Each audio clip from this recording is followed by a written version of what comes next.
Not like you, but I have to pretend my friends don't know about you.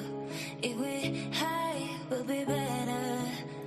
Baby, you got that style, that personality. You got that power. Hey, Yekcyr.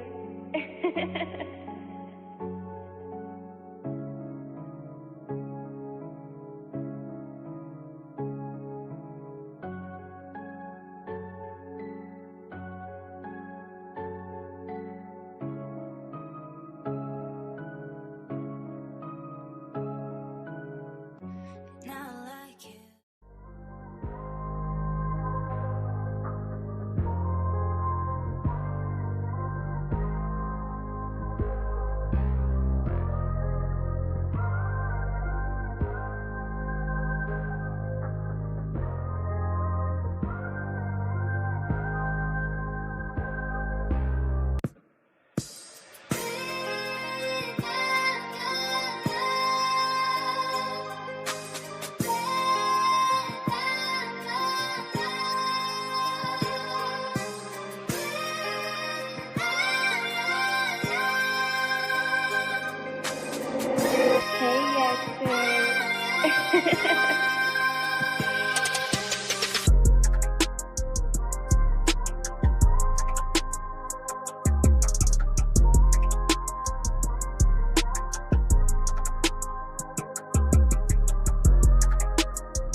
Hey, Yekcyr. Hey, Yekcyr.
Yekcyr.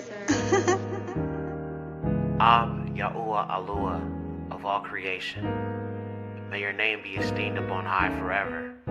When I feel alone, I put my trust in Yahuwah. When the world is telling me who I am doesn't matter, I follow your word.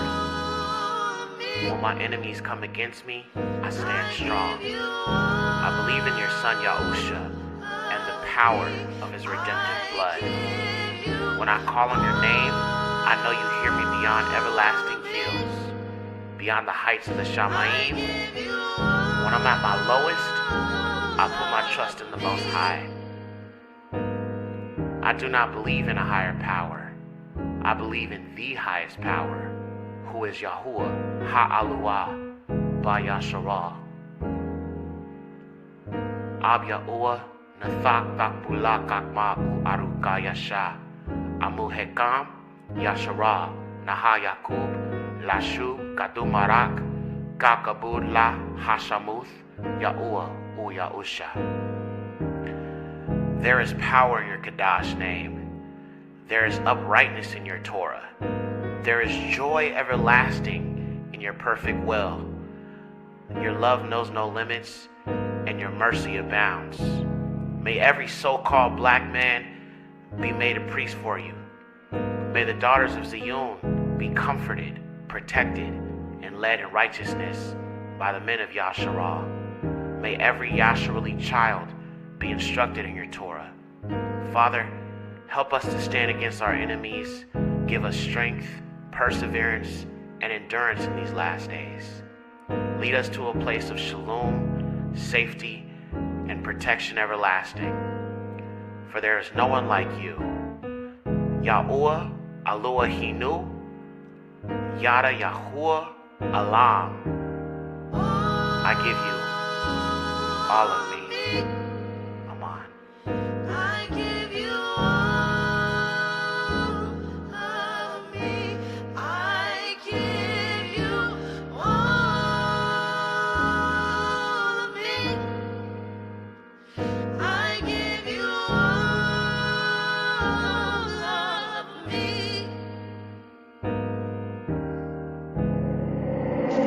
Hey Yekcyr.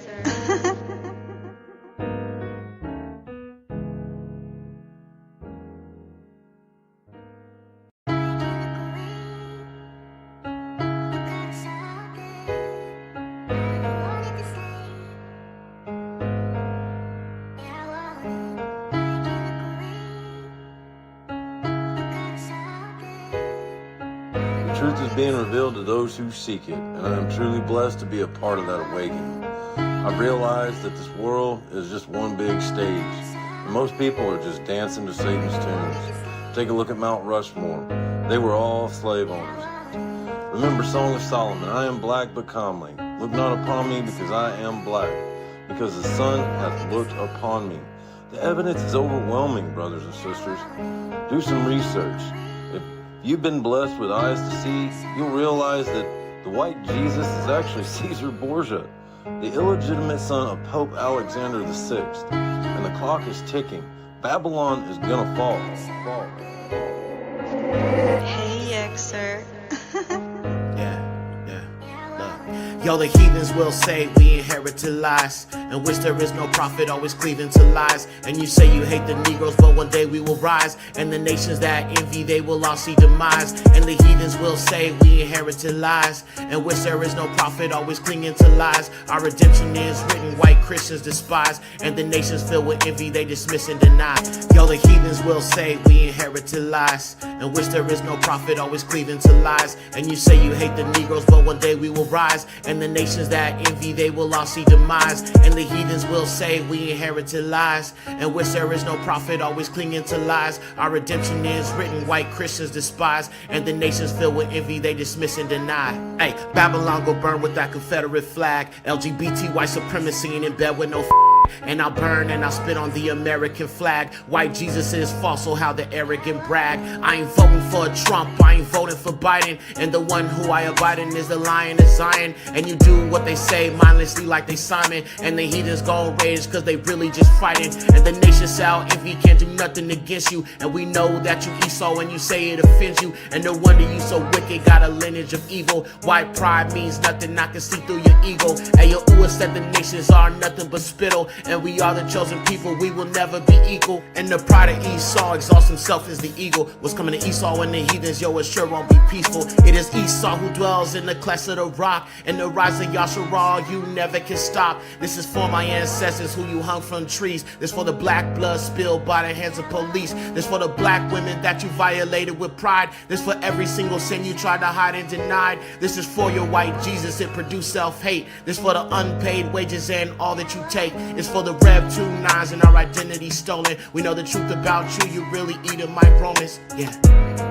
Really eating my Romans. We know the truth about you, you really eating my Romans. Yo, the heathens will say we inherited lies, and wish there is no prophet, always cleaving to lies. And you say you hate the Negroes, but one day we will rise, and the nations that envy, they will all see demise. And the heathens will say we inherited lies, and wish there is no prophet, always clinging to lies. Our redemption is written, white Christians despise, and the nations filled with envy, they dismiss and deny. Yo, the heathens will say we inherited lies, and wish there is no prophet, always cleaving to lies. And you say you hate the Negroes, but one day we will rise, and the nations that envy, they will all see demise. And the heathens will say we inherited lies, and wish there is no prophet, always clinging to lies. Our redemption is written, white Christians despise, and the nations filled with envy, they dismiss and deny. Yeah. The Most High he is done. Okay? He is done with what has been going on. The 400-year is up. The curse is up. Sorry, my kitty just sneezed. The 400-year curse is up. Okay? God's people, the Most High has chosen the Hebrews, the blacks in America. Okay? We're about to see some power. Come on, y'all. You got to get out of this lie. Okay? You got to get out of this lie. You have got to come out of this lie. This white Jesus that you are worshiping is going to take you to hell. Please wake up. Oh, in the name of Yahushua, wake up. Oh, I feel the Holy Ghost. Oh, hallelujah. Hallelujah. Yahushua is an alpha, strong, black man. He is a Negro. He is a Hebrew. I don't know what word you need to hear to understand who they are, but it is not me. I am not a chosen. You can get mad. It doesn't matter. This is how the Most High has done it. I'm a Gentile, and I know my place. But I'm called to tell all of these Gentile whites that I know that you are in the deepest deception that you have ever been in. And you've been in it your whole life. And the awakening is happening now. People are waking up. For centuries, we have been lied to by our forefathers and religious teachers. The white JC was created by the Vatican, and he was not the true Messiah of the Bible. Our Messiah, Yahushua, was a melanated man, and the Most High Yahuwah's true chosen people are the melanated people. Won't learn that in any tax-exempt church. And I praise Yahuwah every day for leading me down the correct path. All praise to the Most High. Hey, Yekcyr.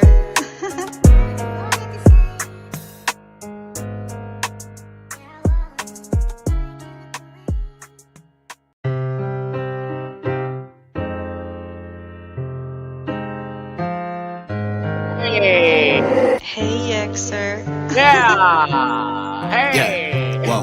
Oh my, yeah. Look. Oh my, yeah. Ay. Oh my, yeah. Oh my. Babylon is falling. Yahuwah steadily calling. Get your knee off my neck. I can't breathe, Derek Chauvin. You better take caution, cause your hearts they wanna soften. Destruction is coming, America looking like Sodom.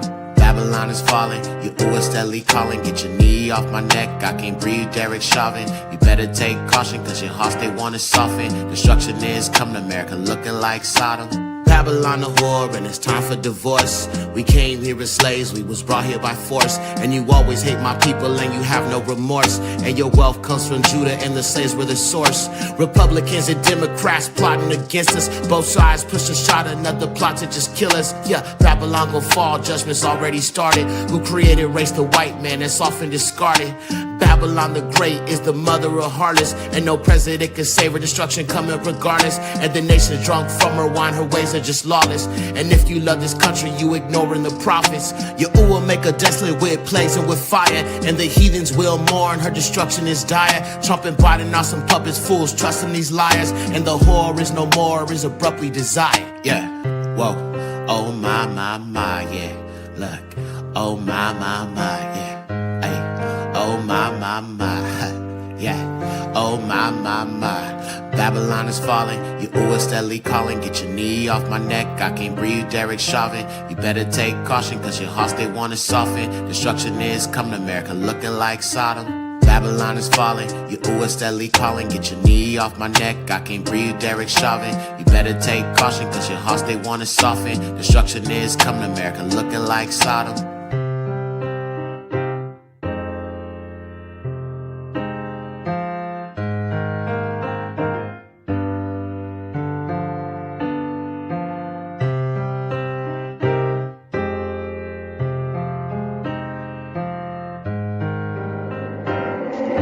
Hey, Yekcyr. Yeah, whoa, oh my, yeah, look, oh my, yeah, hey, oh my, yeah, oh my, whoa, oh my, yeah, look, oh my, yeah, hey, oh my, yeah.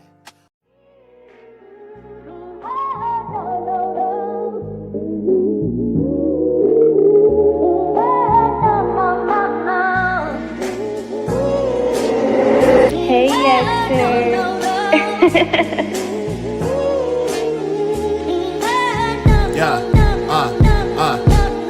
Hey, yo, I rest on the seventh day as surely as a Sunday. One path to Yahuwah and Yahusha is the one way. Narrow path step and stay on track like a subway. Yahusha crack the sky with the Malakim someday. Dietary laws, ain't no eating swine flesh. Yahusha garment staining blood like the wine press. The heathens crying out, strong delusion, they the blindest. These heathens can't keep Jesus, not appease in the slightest. Feast days, moral laws, keeping the Shabbats. Don't follow the ways to eat them, by Yahusha's blood I'm bought. Jesus is a big Virgin Mary, don't need her. Yekcyr spin the block on the devil with the heater. Covenant keeper, the Ruach is my teacher. Yahuwah the creator, worship him and not the creature. Christianity can't be any same old difference. You call on pagan names and you call yourself bishops. Heathens in these camps, Jacob giving up his birthright. Held up with these nations, white body like a termite. Reject the Messiah, yeah, your doctrine is Jewish. Scum of the earth, cause that doctrine is sewage. Yahusha in the Torah, you can't see it, you foolish. Committed to Yahuwah, it's a fact that I do this. You are my enemy if you an enemy of Torah. Destruction for the wicked, just like Sodom and Gomorrah. Yeah, ain't no new ways, doctrine, no chakras, no auras. The Apocrypha, I read it, I explore it like Dora. I'm a strong black man with biblical values. Fulfill doesn't mean abolish, yeah, I'm quoting out Matthew. I'm not a patriot, I am fearing the lure. 24 and forever, my king is Yahusha. I don't care about America, she surely gon' fall. And the ops gon' hate you when the Kadashi you called. Yahusha 24, always and forever. To Yahuwah I surrender, my life has been better. Put no trust in no man, nor you are a curse. All esteem to Yahuwah, ayy, I put him first. Yeah, whoa, ayy. Yahusha 24, ayy, it's Yahusha 24, ayy. Yahusha 24, Yahusha 24, Yahusha 24. All esteem to Yahuwah in the highest. Baruch haba Basham Yahuwah. Baruch atah King Yahusha.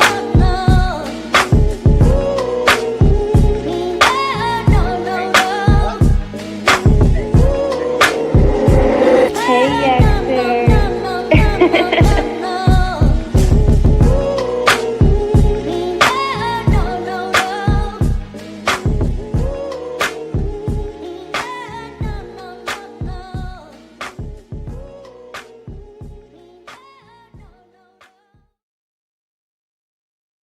Shabbat shalom, Shabbat shalom.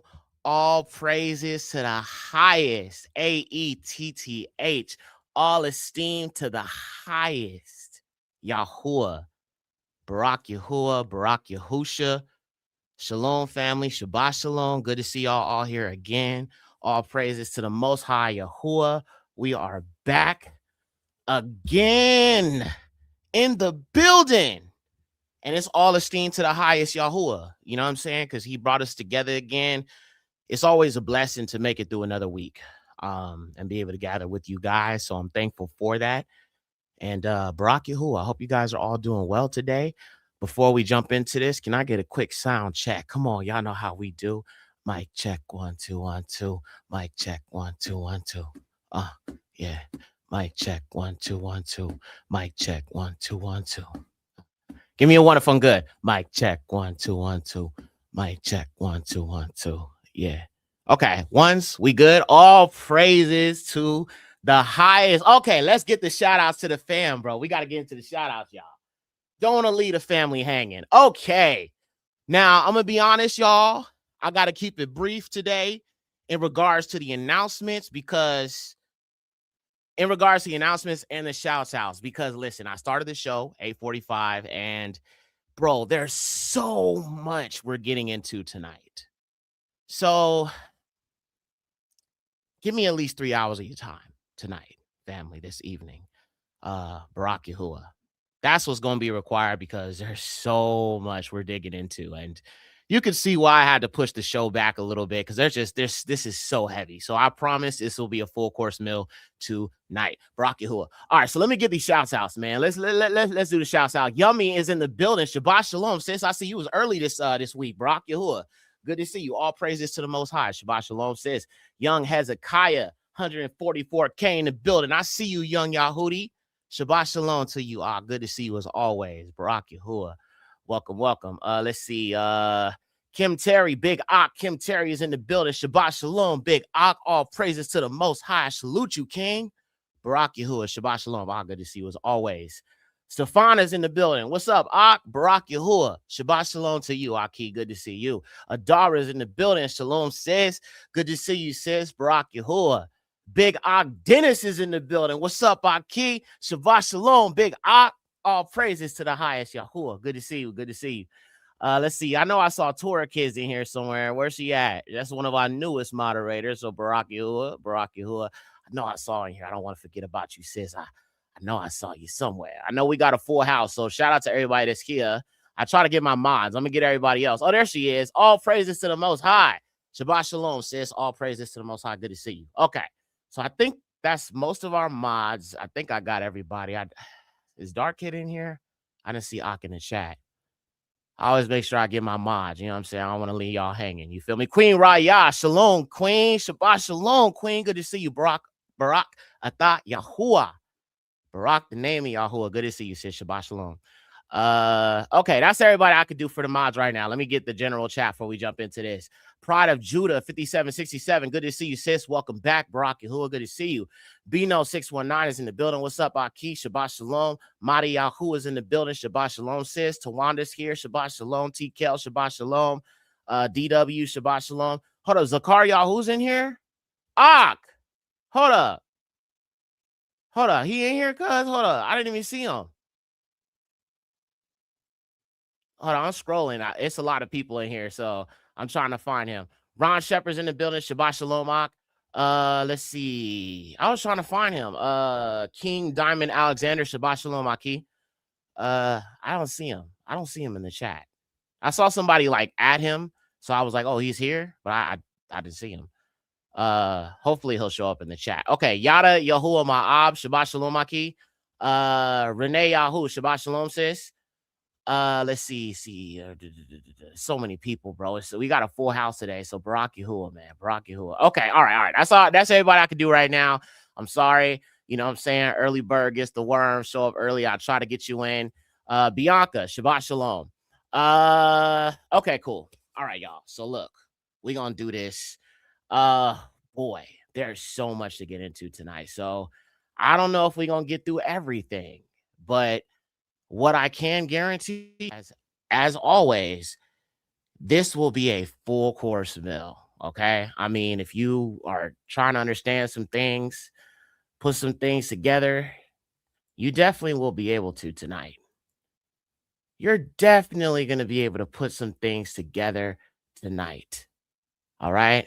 Now, because of what we're going to be getting into, I'm going to have to put a little bit of a disclaimer on this, y'all. Okay. So here we go. Some viewers may find this disturbing. Viewer discretion is advised. Now, this teaching is going to be very, very in-depth into understanding giants. One question I have been asked constantly is, Yekcyr, because, there's some people who actually don't believe that there were giants on the earth, as the scriptures say. I mean, as crazy as that sounds, it is an actual fact, and there's so much evidence. But this is the problem with the Christianity. They don't dig deep enough into the scriptures. You know what I'm saying? To understand these mysteries and these things that the Most High has revealed. You know what I'm saying? So tonight, we're going to be spending a good chunk of time talking about the evidence of the giants, going through some of these quotations, how it connects to the giants that were mentioned in scripture. Deuteronomy 7, the Raphaim, those are the post-flood giants, so that would be after the flood, and then you have the pre-flood giants. Okay, but never mind. Either way, you have that same bloodline that's tied to this, and that's what we're gonna be talking about tonight. All right, so Barak Yahuwah. So let's get into this. I don't even know what to say. I'm just gonna go ahead and jump into this right now. In our last episode, we talked a little bit about Lucifer. We talked about his fall. We talked about how he was one of the most beautiful creatures that the Most High had made. And he was in the Garden of Delight, known as the Garden of Eden. So he would have seen the creation. The angels were created on the second day, or the first day, according to Jubilees. So when he made the heaven and the earth, he created the heavenly beings. So Lucifer would have been present to see the creation of man. He got jealous. And this is exactly why he hates those made in the Most High's image. And unfortunately, Christianity has told you the opposite and told you that everybody is the same and we're all connected to the Creator. No. Lucifer has children. He has descendants. There is a serpent seed. And the serpent seed hates those made in the Most High's image. But when we wipe away the Eurocentric Christianity, when we wipe away the lies of the Gentiles and the Christian church, we start to get the real truth of what the scriptures are saying. And my job today is to help you understand that. All right, let's get to it. Genesis 6, 4-7. Now the giants were upon the earth in those days, and after that, when the sons of Elua there went unto the daughters of men, and they bore children to them. Those were the giants of old, the men of renown. Now, when it says men of renown, that is speaking of giants who are feared, revered, worshipped, but also great, mighty, and strong. Okay? So when you look at all these different ancient cultures that have images and depictions and, writings of giant beings that they were worshiping, it helps you understand that this is true. And this is the Titans of Greece, Greek mythology, the giants you see in Norse mythology. All of these things are exactly what this is talking about. Just different names, different cultures, but nonetheless. Let's keep reading. And Yahuwah, having seen that the wicked actions of men were multiplied upon the earth, and that everyone in his heart was intently brooding over evil continually, then Yahuwah laid it to heart that he had made man upon the earth, and he pondered it deeply. So the Most High was experiencing a sense of regret for even creating man to begin with, because the sons of Seth were involved with this, but it was definitely the children of Cain as well. And the children of Cain were learning this from the fallen angels, this wickedness. And the sons of Seth were mixing with the daughters of Cain and mixing with the children of Cain and also participating in this foolishness. And so the Most High had a sense of regret there. So let's keep reading. And Yahuwah said, I will blot out man who I've made from the face of the earth, even man with cattle and reptiles and flying creatures of the sky, for I am grieved that I had made them. So the Most High was experiencing regret, you know what I'm saying, for his creation. And today we're going to understand really what was going on in that pre-flood world. All right, so let's keep going. So last week in our episode, we talked about the Aryan Nephilim breeding program. And we also talked about the Cabbage Patch babies and the incubator babies. And all of this having to do with the low birth rates of the children of Lucifer. And if you do not know who they are, I highly suggest you go through this Nephilim series. But as we go through this, I think it'll become very clear who the children of Lucifer are. All right. But we talked about the Cabbage Patch babies and the incubator babies that were being on display at the 1933 World's Fair. We also know back during the time of the World War II, there were also very low birth rates in Germany. We also talked about the Lebensborn Project and how they had all these, you know, trying to make these Nephilim clones. All right. These Aryan God-men, you know what I'm saying? The Ubermensch is what they call it in German. All right. To become perfected godlike beings. Right. This is the same lie that goes back to the serpent.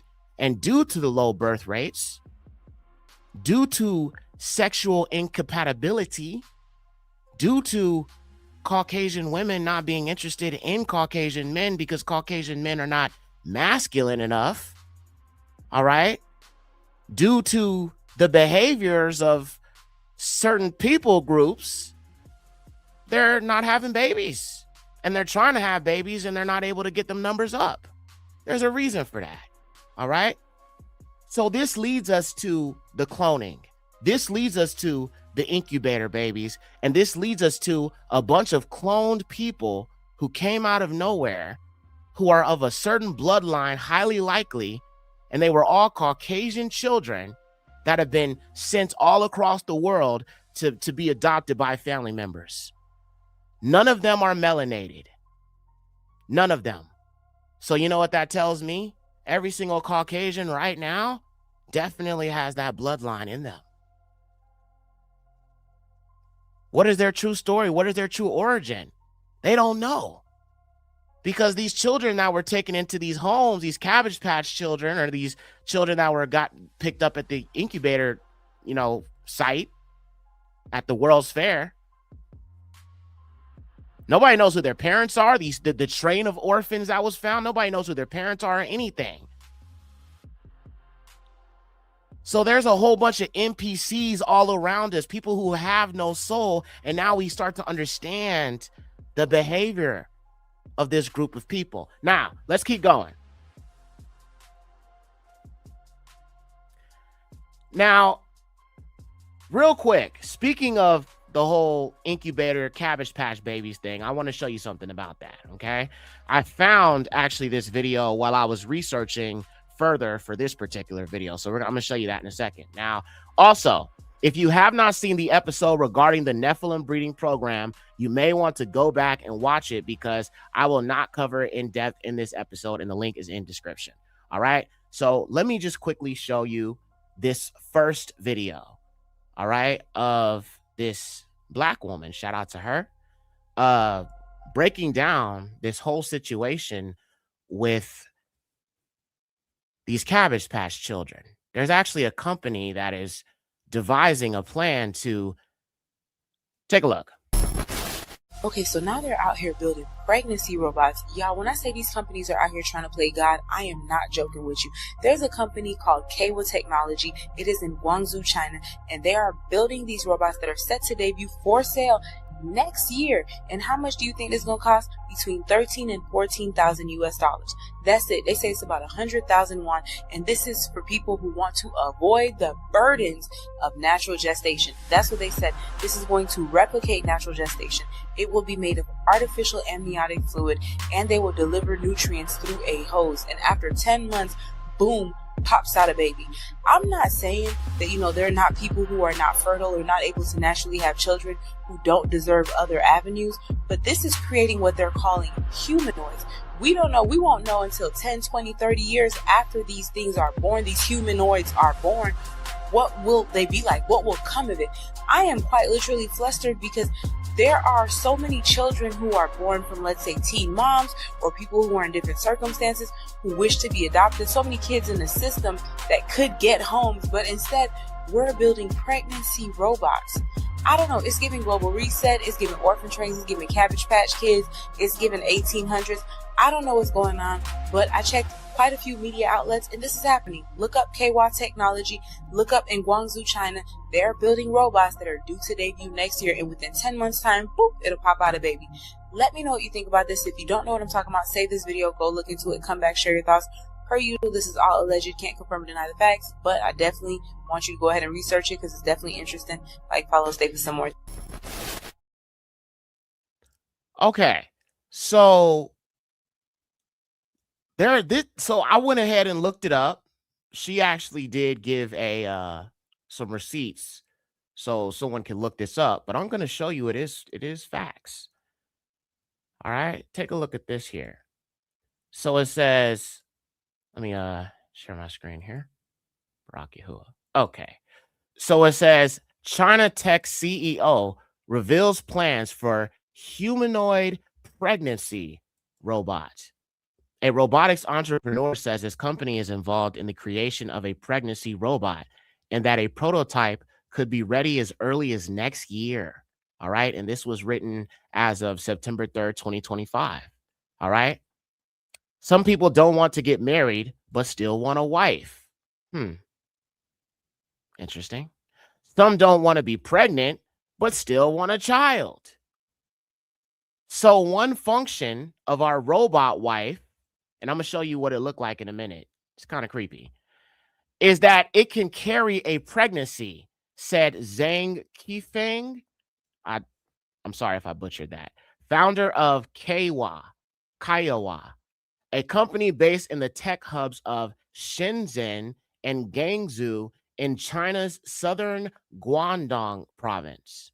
Why it matters. China has invested heavily in robotics. The country is a leader in industrial robots per capita and has just hosted the first humanoid robot games in Beijing. The push aims to prepare for a shrinking workforce as China becomes a super-aged society. This is interesting because Elon Musk has been saying that very soon working will be optional because of AI.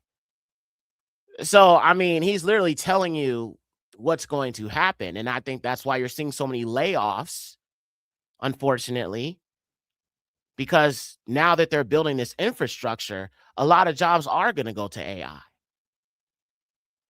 They're going to require people for more jobs that are more hands-on, like people who are like doctors. They're going to need doctors, obviously, people who can perform surgeries, things of that nature, medical, things that are more hands-on. You feel what I'm saying? But in regards to like the digital world and social media and a lot of that's going to go right out the window. You know what I'm saying? If you, blue collar work, things that you could do with your hands, you know what I'm saying? Plumbing, things like that. Those will be those jobs that you'll still kind of be able to kind of, find something in, but it'll just be more competitive than it's ever been because now everyone is going to be applying for those same type of jobs. But I think that people are going to have to kind of find a trade, something that they can do with their hands, how it was the old school way, because now that this AI infrastructure is being built, family. You know what I'm saying? It's going to change a lot of how things are being done. Finances, so on and so forth. It's going to kind of open up to, this beast system, family, and open us up to, this new currency. You know what I'm saying? That will be tied to the digital ID. It'll be tied to, the real ID that we are also talking about. So there's be a global database that they will have put together. And this is what I mean when I tell our people, Yasharal, we are going to have to learn and understand the concept of righteous rebellion, right? It's not that we,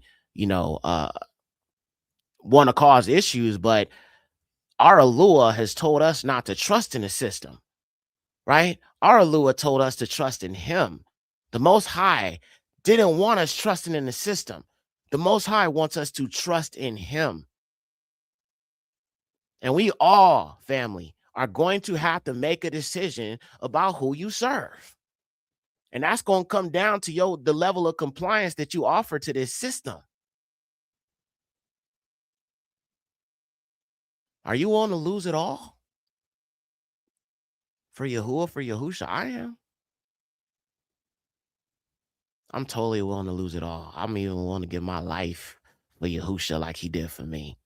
If it came down to that, I had to be a martyr, as the scriptures say, that some shall be beheaded. There's going to be a martyr. I've already prepared my heart if that's what it come to. Barak Yahuwah. My faith is unshakable in the Most High. Why would I fear that? The Bible says that the dead in Hamashiach shall rise first. So whether I'm there to see him descend to redeem his children, right? Whether I'm there to see him descend to redeem his children at the shout of an archangel, or whether I'm raised up, I'm one of the first redeemed of the Kadashim that's raised up to him. Either way, I'm going to see the king. Either way it goes. You feel what I'm saying? So it's like, I would love to see the king, you know what I'm saying, come back and see that beautiful moment of that liberator, that Hamashiach, you know what I'm saying, seeing that. That would be beautiful. But it'd just be as beautiful to be raised up by the king as well and to live with the king eternally. So Barak Yahuwah, you know what I'm saying? So let's keep going. So, anywho, let's get back to this article, family. So I'm going to go ahead and just show you a little bit of what this thing looks like. This is it. Oh, my. Family. What does this world come to? Family, what has this wicked world come to? To solve the infertility issues, this is the extreme these children of Lucifer have to go to. That is some serious desperation. I mean, yikes. But yeah, it is true. It is real. It is something that is in the works. And they said as soon as early as this year, because when this was written, this was 2025 of September. Yeah, September 2025 is when that article was written. So expect this time this year at some point to see one of these things. And they're not even going for that much money, at least for some people. I mean, the billionaires is going to buy them all anyway. That's the intention. But they're going for like, I think I read somewhere they're going for like 15, 20,000. Right? So this is something that is dating back to Germany during World War II. You know what I'm saying? But I don't want to get too ahead of myself. I just wanted to show you just some receipts in regards to what that sister was talking about. All right. So let's go ahead. Let's get back to this. All right. Just wanted to show you some receipts there. All right. So I went ahead and I showed you that video about the whole Nazi breeding program and all of that, and the Cabbage Patch children, and how there's evidence of that. Now let's keep going. Now, when you factor in the quest for racial purification, a belief in superior genetics, aggressive behavior, psychopathic tendencies, and deep ties to the occult, Luciferian ideals, etc., it helps you understand who the so-called Indo-Europeans or the Aryans or so-called white people are. And that is definitively the children of Lucifer. Isaiah 14, 19 through 22. Now, every single time I bring up this scripture, the first thing the unlearned heathen does is they turn around and say, but that's talking about the king of Babylon. What you think this is right here, right now that we in? Oh, Y'all love this country, so y'all refuse to accept that you are in Babylon. You refuse to accept that Babylon is going to fall. You refuse to accept judgment is coming up on this place. You refuse to accept that the Most High does not forget what you've done to his children. You might not want to talk about it. You might want to whitewash history. You might want to do the revisionist scribble. You might want to do the revisionist scribble, and try to blot out your sins. But see, the Most High don't forget. The Most High don't forget. Let me say it again. The Most High don't forget. So you can try to stop and hide your sins, but the truth of the matter is the Most High, he has Malachim, he has angels at the ready, jotting down every single sin, every single lynching, every single sun downtown, sun go down activity that y'all done did to us. They scribbling it down. You can't blot out his book. You might be able to try to cover up things when it comes to our people, but our Alua, oh, he sees everything, every single thing. And y'all gonna have to pay for that. Yep. All right. Just want to make that clear. Let's keep this going. Okay. So when it comes to Isaiah 14, 19 through 22, we know this is a futuristic prophecy because in the same chapter, verses 1 and 2, it says that Jacob is to be restored and the strangers being joined with them. Those strangers joined with us are not these people.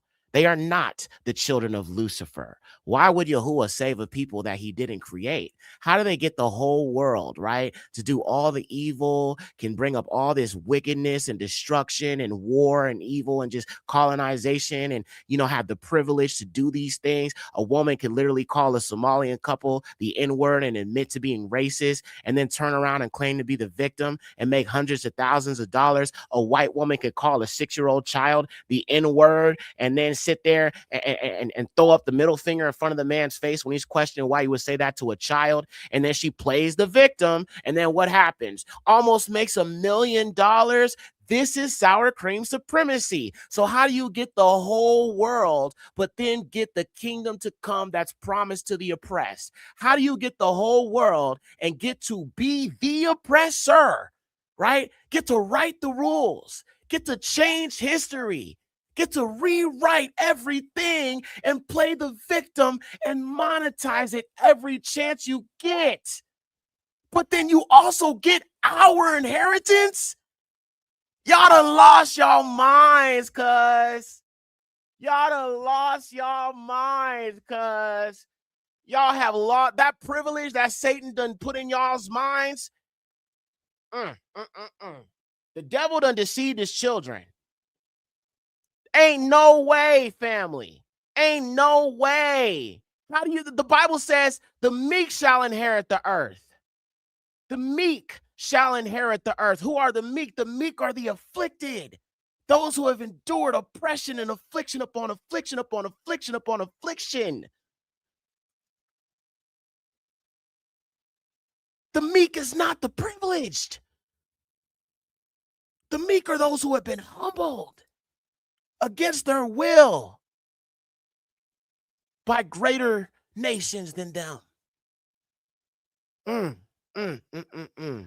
These are the truths that must be spoken, family. We are not to be giving our birthright to the oppressor. Absolutely not. Let's keep reading, okay? Let's keep going. I'm sorry. I just had to make that clear. All right? Because they love to shuck and duck these scriptures. Like, you feel what I'm saying? They love to shuck and duck. They like shuck and ducky. They like shuck and ducky. They like to shuck and duck the scriptures because my ears. They be doing the shucky ducky with the scriptures. Y'all know what I'm talking about, y'all. You feel me? Do the shucky ducky with it. You know what I'm saying? Don't be shucky ducky in me, man. We deal with the scriptures. We deal with truth over here. You know what I'm saying? That's what it is. All right? Just saying. But anywho, let's get back to it. So let's read about the children of Canaan, okay? Because when you look at the behavior of Asian, you start to see that there are some parallels and some matches. And we're going to take a look at some evidence of that real quick. And we're going to look at some deeper things, okay? So our first witness is going to be the book of Adam and Eve. This was removed from the scriptures. I wonder why. All right. This is going to be book 1, chapter 79, verses 4 through 8. And Habal was innocently walking without suspecting, listen to that, without suspecting any craftiness, not thinking that his brother would kill him. Then Cain came up to him and comforted him with his words while walking a little bit behind him. Then he ran up to him and beat him with the staff, blow after blow, until he was dazed. But when Habal fell down on the ground and saw that his brother meant to kill him, he said to Cain, "Oh, my brother, have pity on me. By the breast we have sucked, do not hit me.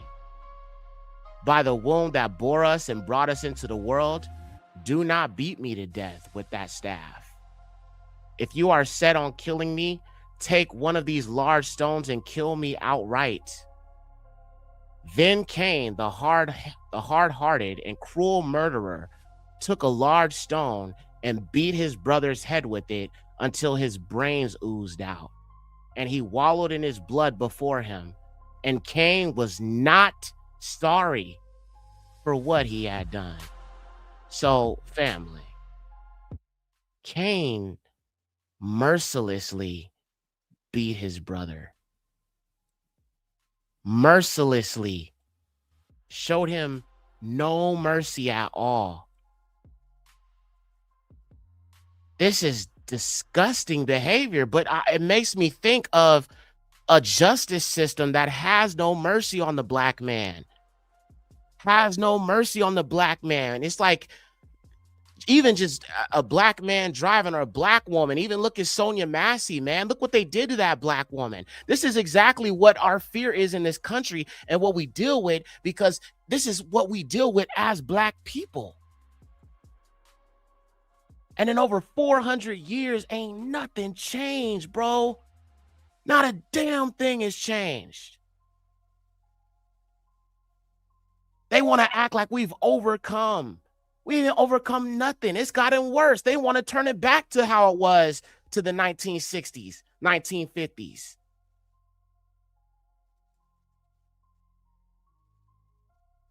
These people are the king of gaslighting. Let's keep going. The book of Adam and Eve, book 2, chapter 12, verse 16.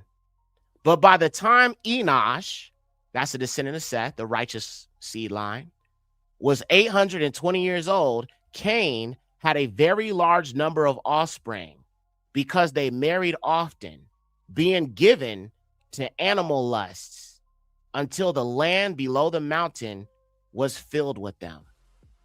This is why there's a certain people group here who have a animal lust. They are statistically proven to lay down with animals, highest numbers of bestiality, highest numbers of CP possession. As you guys know, I've been doing a series on this channel called You Are of Your Father the Devil. And we've just been going through season after season. We're on the second season now, but I just go through different episodes showing you guys the evils of these individuals, using news clips, using other forms of media. Okay, bestiality is one of those sins that they're just known to do. All right, let's keep going. All right, so this is the book of Adam and Eve, book 2, chapter 5, and verses 4 and 10 through 11.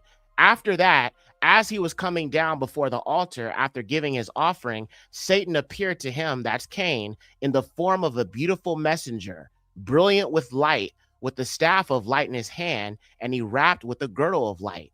And if you will listen to what I say, you shall wed one of my daughters, because to us it is not a sin, and it is not considered animal lust. Isn't this our problem with our brothers and sisters in this truth? Knowing we Israelites and these same individuals, all right, descendants of Cain, want to tell you, black man, tell you, black woman, that it's not a sin to be with them. And do y'all see the similarities? Because this is the exact same thing I see. And our people, because they don't understand that these folks are the children of Cain, they turn a blind eye and they congratulate when our people are marrying people who the Most High said not to. I don't care about your feelings. Y'all have done enough evil to us to force yourselves on our sisters. But then for us to choose them? After all our people have been through, when have we ever had an ally with these folks? Yeah, they can speak truth about things we already know. But in order for this system to be dismantled, those that built it would have to dismantle it. I mean, black people, we've been doing that for hundreds of years, trying to dismantle it. Ain't nothing worked for us. But you don't see that happening, though. I mean, they stormed the Capitol over Donald Trump because supposedly somebody stole the election, is what they were saying, right? Over some fake left and right paradigm that's not real. I mean, you want to control a ignorant person, you know what I'm saying? You use a false Luciferian left and right paradigm, the illusion of choice. It's just for the idiots. You know, they love to call us low IQ, but somehow I figured it out when I was 21 years old that all this stuff was fake. And yet these people are 50, 70 years old, living in that piss-stained trailer park trash, you know what I'm saying, camper, barbecue stains all over your t-shirt, you know what I'm saying, 2 teeth in your mouth, rubbing your hairy butt crack every morning, talking about, I voted for Trump. Anywho, let's keep reading.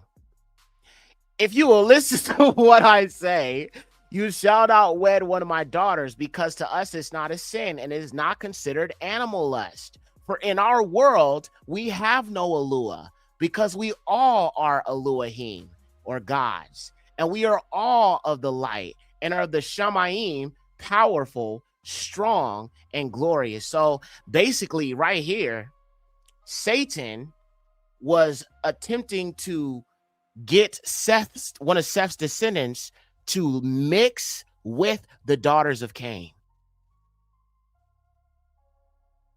trying to seduce or get him to go with Satan so that the women could seduce him, because the children of Seth were supposed to be separate from the children of Cain. They weren't even supposed to be friends with them, let alone sleep with them.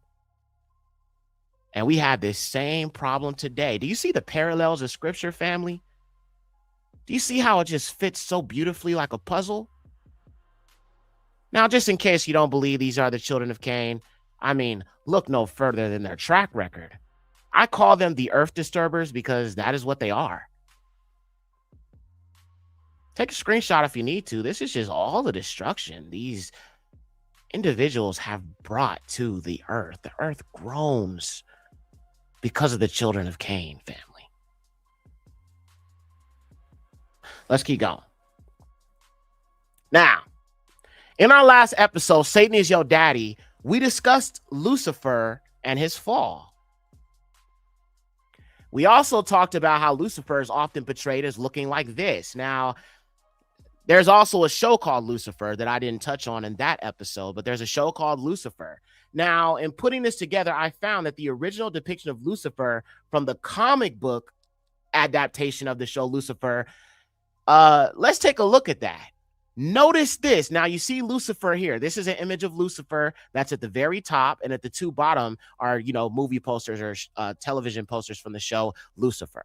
All right? But look, if you look at the comic version of this show, look at this. Blue eyes and blonde hair. So you have the television show, and then you have a comic book franchise of this show. And in the comic book version, he has blue eyes and blonde hair.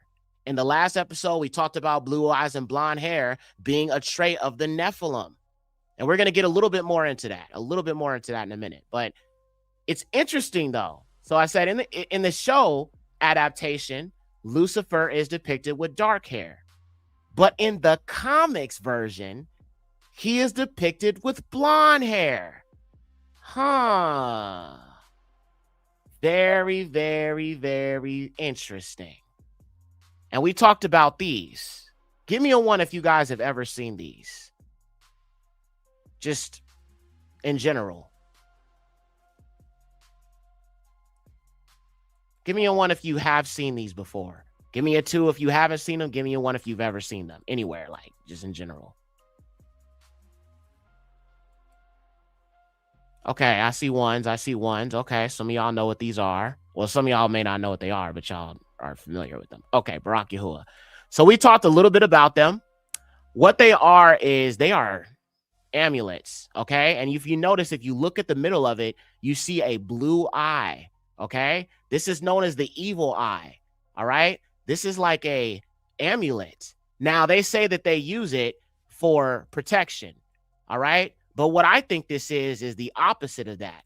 This is something that draws spirits to you, okay? But they want you to think it's harmless to have this thing. But notice it is a blue eye, okay? The evil eye, and so that's what it's called. It's called the evil eye, all right? Now take a look at this.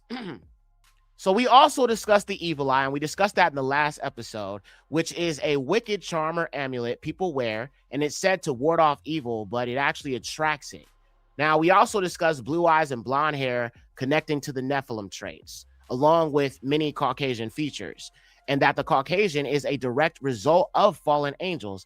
This is exactly why there is such an obsession with Eurocentric beauty standards and anti-blackness. Lucifer is the god of this world. His standard of beauty is pushed in the media. His children look like him, all right? And this is just a quick overview of some of the Nephilim traits. So pale skin, pheomelanin, lack of eumelanin, bright or colored eyes, and I'm going to show you proof of that in a minute, Rh negative blood, 6 fingers, extra appendages such as tails, all right? Blonde hair, red hair, straight hair, psychopathic behavior, prone to demonic possession, perverse sexual behavior and tendencies, and natural psychic abilities, and lastly, excess body hair. All right, and these are just some of the Nephilim traits. All right, I'm going to show some evidence of this in a minute. Now, it's important to understand mutations because it has everything to do with the evidence that there has indeed been some mixing. And because of that genetic tampering or mixing, certain mutations have taken place. We will look at some of those examples today. Now, very quickly, I'm going to play a few videos that describe these giants with blonde hair and blue eyes. All right, I'm going to start with that. And then as we move forward, we can kind of like, kind of wing it from there. Okay. So let me go ahead and play this first video. Barak Yahuwah. All right. Let me see what y'all saying in the comment section. Barak Yahuwah. Okay, hold on. Let me see.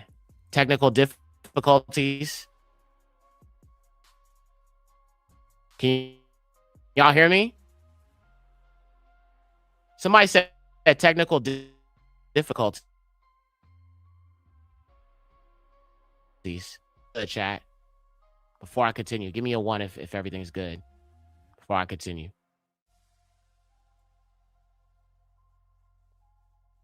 Everything good? Okay. I'm just trying to make sure because, somebody said technical difficulties. I had no idea what was going on there. So, all right, Barak Yahuwah. All right, look, let me pull up this first thing here. And we're going to look at some information, family. All right, Barak Yahuwah.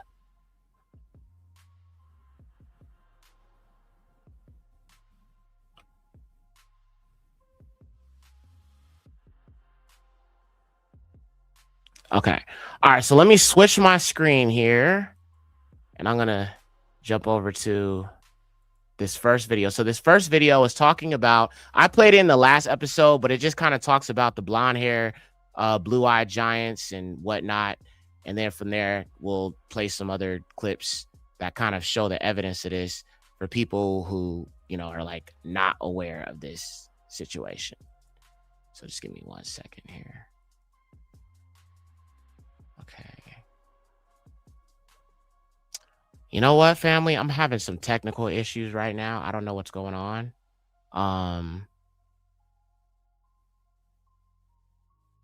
Give me 1 second. I'm gonna just refresh the screen real quick. Give me 1 second, y'all.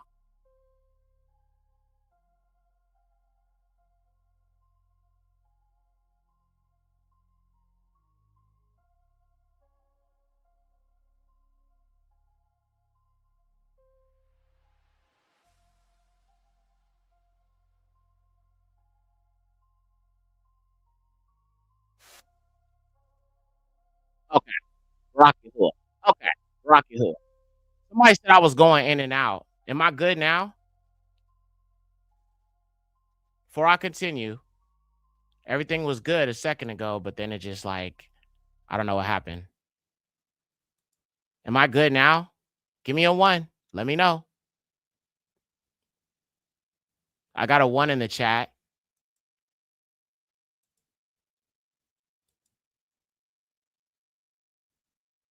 I don't know what's going on. Okay. All right, 1, 1, 1, 1, 1. Okay, I'm good. Okay, Baraki Hua. I don't know what happened, y'all, but we're back. Okay, so let me show you this first video. This first video is about the blue-eyed, blonde-haired giants, and then we're going to go into the next thing. Check it out. Standing burials, correct? They were standing burials, and these beings were anywhere between 9 and 15 feet tall. They had their clothing on, and I saw the images of them. They had hair, very red hair, bright orangish red hair.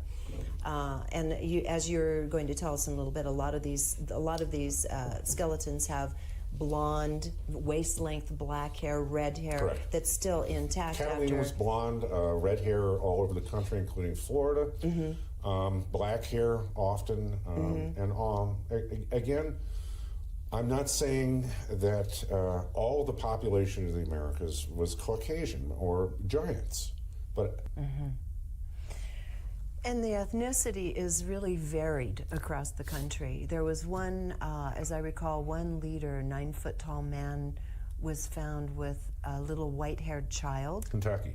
In Kentucky. Talk about that a little bit. And then also about the really spectacular sounding one with the waist-length black hair. He sounded just exquisite. Yeah, he definitely should have been in some heavy metal rock band. Yeah. The Kentucky-Tennessee finds are amazing, and the most amazing account I found was Dr. John Haywood, and he not only made first-person on-site examinations, but also collected over 100 years of what he considered the most authentic finds in the area. The finds in Kentucky and Tennessee include secret caves, sacred springs, standing monolithic stones, 9-foot giants found with blonde-haired children, and what they called the moon-eyed children, which I thought was very the little teensy ones. Let's talk about those. They were excavating mounds in Tennessee and Kentucky, and they kept noticing small mounds in association, and finally they thought, well, let's just find out what's in these things. And they dug in, and what they essentially found were small coffins 3 feet long, and inside them were bones of pygmies or midgets or leprechauns, whatever you want to call them. The Indians called them the moon-eyed children or the moon-eyed people, and they said that the moon-eyed people were associated with giants, always found in their company, only came out at night, and liked to create mischief. Interesting. It's almost the story, as you say, of leprechauns. Yeah, and I thought, well, this is the exact same thing that they're saying, about leprechauns. Yes. They're on the cover is one of the moon-eyed children right there. Yeah. So. A lot more to our heritage. Between 1919 and 1928, he dug up hundreds of Indian graves on the Channel Islands, adding thousands of artifacts to his collection, featuring ancient arrowheads, clubs, flutes made from human bones, and beads believed to have been used as currency. Glidden excavated as many as 800 ancient burial sites, primarily those of the native Tongva American Indians. Amongst his discoveries were what he claimed to be the bones of a race of giants, which he described as being European in appearance rather than Native American, with fair hair and blue eyes. The skeletons, which ranged in height from 7 to 9 feet, were claimed by Glidden to be the prehistoric ancestors of the Native Americans whose graves he had been turning over. In 1930, Glidden declared to the papers that he had unearthed the skeleton of a princess who had been buried upright in an urn with her fingers clasping the rim. Arranged around her were the skeletons of 64 children. 5 feet beneath the site, he found the skeleton of a man who measured 7 feet 8 inches in height, with a spear skewering his left abdomen. Glidden's giants, the tallest of which was 9 feet 2 inches, were apparently also highly intelligent and possessed relatively advanced technologies, which far exceeded those believed by popular science to have existed at the time. Ever since I first read the story of Atlantis told by the Greek philosopher Plato back in 360 BC, I've been hooked. Now I'm determined to solve this ancient mystery, the mystery of a great city that simply vanished. Plato paints a picture of Atlantis as an architectural wonder. He says it was composed of a series of concentric walls and canals, separated by huge moats. Standing at its very center, he says, was a hill with a temple to Poseidon, the god of the sea. Gates and towers guarded the city with bridges and tunnels connecting the island with each other. There occurred portentous earthquakes and floods, and one grievous day, the whole island of Atlantis was swallowed up by the sea and vanished. Could there really be forces of nature so powerful that they could wipe out an entire civilization in just a single day? Well, that's what I want to investigate. The Canary Islands were once one of the most remote places on Earth, comparable to Hawaii or Easter Island. For centuries, the original inhabitants, the Guanches, lived largely cut off from the rest of the world. That was until the 15th century, and the Spanish invaded.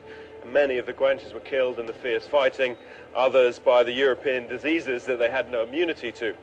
But it was the isolated nature of their history that intrigued the Anunnaki.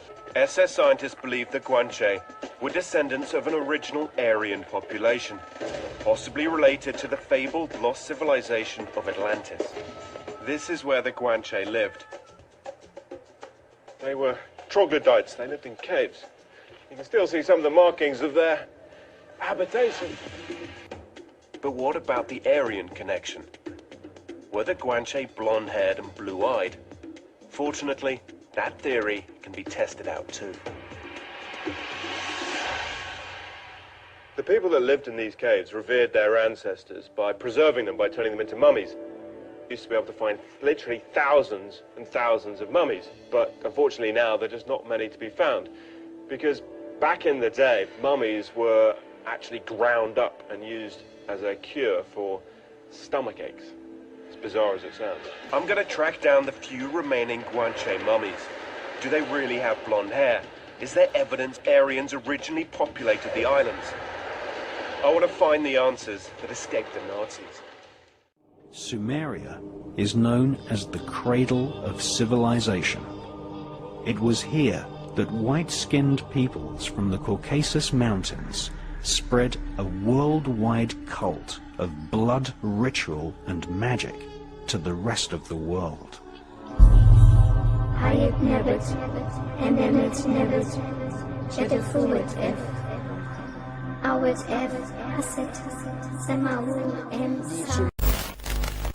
The Nephilim,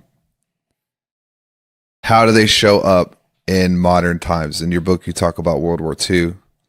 You talk about even the Hitler and who he wanted to be. Can you give us some context into how we can start seeing this puzzle? Yeah, so if you look at Hans Horberger, he's one of the spiritual sort of mentors and theorists for the whole Nazi regime. And he's really taken in under the arms of the Nazis because he wrote a book that basically traces the genealogy back to giants from the German race. So it becomes a significant sort of piece for it. And they call themselves Aryans. And Indo-Aryan, Indo-European is the term for giants that's used in the secular and Gnostic world regularly, as they're talking about it as more of a historical perspective, both before and after the flood. So there's a direct connection there, and they're drawing on blonde-haired, blue-eyed Aryans. And so typically giants had blonde hair and blue eyes, or red hair and hazel eyes as the common nature. And there's another one that I talk about in book 2 that are the dark-haired giants. Those are the predominant traits. All right, so you can see the giants had blonde hair and blue eyes, all right? And that is exactly why you see this symbolism, because it represents the Nephilim, all right? The men of renown, all right? Even their eyes were worshipped and looked at, you know, in some sort of like supernatural way for protection. But in actuality, this demonic evil, I mean, it's called the evil eye. Like, that should automatically tell you something right there, all right? But nonetheless, like I said, the devil's children look like him, okay? We look like our father, Yahuwah, the Most High, the creator of all things. And then there's the fallen seed, the children of Cain, the Nephilim bloodlines, Esau, Edom, and all of those other fallen bloodlines that tie to it, the Hittites, Hivites, Jebusites, so on and so forth, those Indo-Europeans, okay? So let's continue on. Now, we talked about these mutations, okay? I showed you just a little bit about the blonde hair and the blue eyes, okay? But we're going to continue on, okay? Now, very quickly, I would like to play a video about the different eye colors and how the brighter colored eyes, such as hazel, green, or blue, are mutations, okay? Now, this video is about 5 minutes. I probably, you know, I'm gonna give y'all like warnings on like how the length of a video. So just so you can know ahead of time, I forgot to tell you that the first video I was gonna play was 8 minutes. This one is almost 6 minutes, okay? But it's educational. It talks about these different eye colors so you can understand why the normal looking eyes have brown in them. They are the brown ones, okay? So, you know, mid to dark brown, light brown, any type of brown. If you got brown in your eyes, that's melanin in your eyes, okay? The other ones are due to mutations. Blue eyes means you have no melanin in your eyes at all, okay? So let's go ahead and let's look at that real quick, okay? Like I said, it's about 5 minutes and 53 seconds, okay? Here we go. Brown eye. Brown eyes are the ones that helped us evolve as a species. Imagine our early ancestors running after an antelope in the burning sun and sweat pouring into their eyes. They didn't have glasses, hats, or any other protection. Suddenly, a blinding flash and the sun was burning their eyes.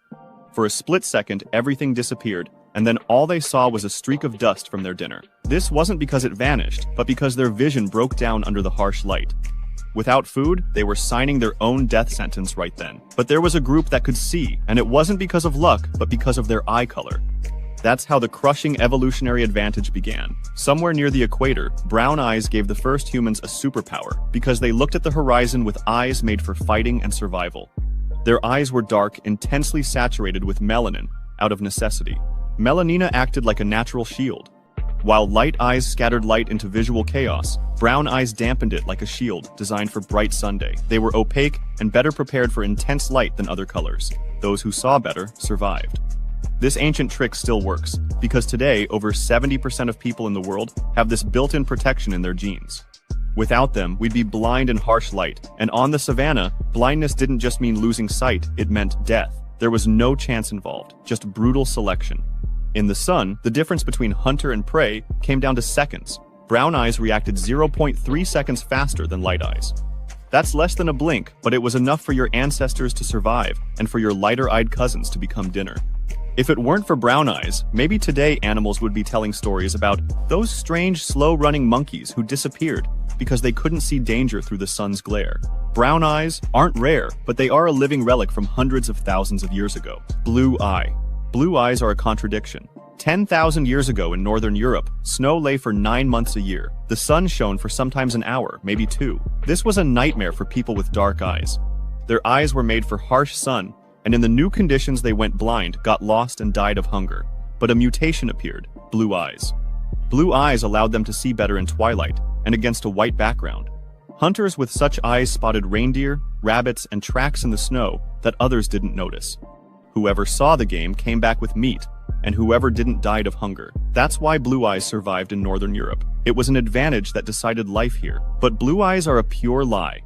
There's nothing blue in them, not a gram of blue pigment, yet everyone calls them that. When a newborn opens their eyes and that mesmerizing blue appears, everyone freezes. But what you see isn't color, and we should say, look, What a beautiful Tyndall effect. Blue eyes are transparent. They have no pigment or specific shade. Light entering the eye scatters in its layers, and only part of it returns outside. What you see is just an illusion, an optical trick. This is similar to when we say the sky is blue, but that's actually Rayleigh scattering, not the color blue. Every person with blue eyes, and there are over 640 million of them, comes from the same mutation from 6,000 to 10,000 years ago, somewhere in the Black Sea region. A certain European had a defect in the OCA2 gene. This error in the code reduced melanin production. Before the eye absorbed light after the mutation, it began to scatter it. All blue-eyed people have a common ancestor. Today, blue-eyed people are only 8% of the population. Scientists predict that soon this error will become a rarity and everyone will have brown eyes again. But beware, blue eyes age and fade over time, because with age they can become cloudy. Some take on a steel shade, others deceptively turn green. This is melanin, which finally changes its mind and starts to accumulate in the iris. Green eye. Green eyes shouldn't exist. They are rare, found in only about 2% of the world's population. That's fewer than people with red hair, and rarer than a mutation giving a sixth finger on the hand. And yet green eyes exist. Green eyes are a side effect of physics and chemistry. Green eyes are not pigment. They are a reaction and the right conditions for them to form. Too much melanin, and you have brown eyes. And if there's too little melanin, you have blue eyes that scatter light. You also need lipochrome, a special yellowish pigment that gives a yellowish tint and colors the reflected light. Add to that natural light scattering, and we get an impossible color, which is a green illusion that appears only with ideal balance. However, green eyes are not stable. A minimal change in pigment, and the green disappears. Green eyes change depending on the light and conditions. In the sun, they are bright in the shade, they are dark, and indoors, they look different than outdoors. No one is born with green eyes, because this color often develops in the first months or years of life when pigment production in the eye stabilizes. Hazel eye. Hazel eyes are a true biological phenomenon of adaptation. Yesterday they were green and today they are golden. You stand by the window and they turn brown, and when you enter a blue room, they become olive.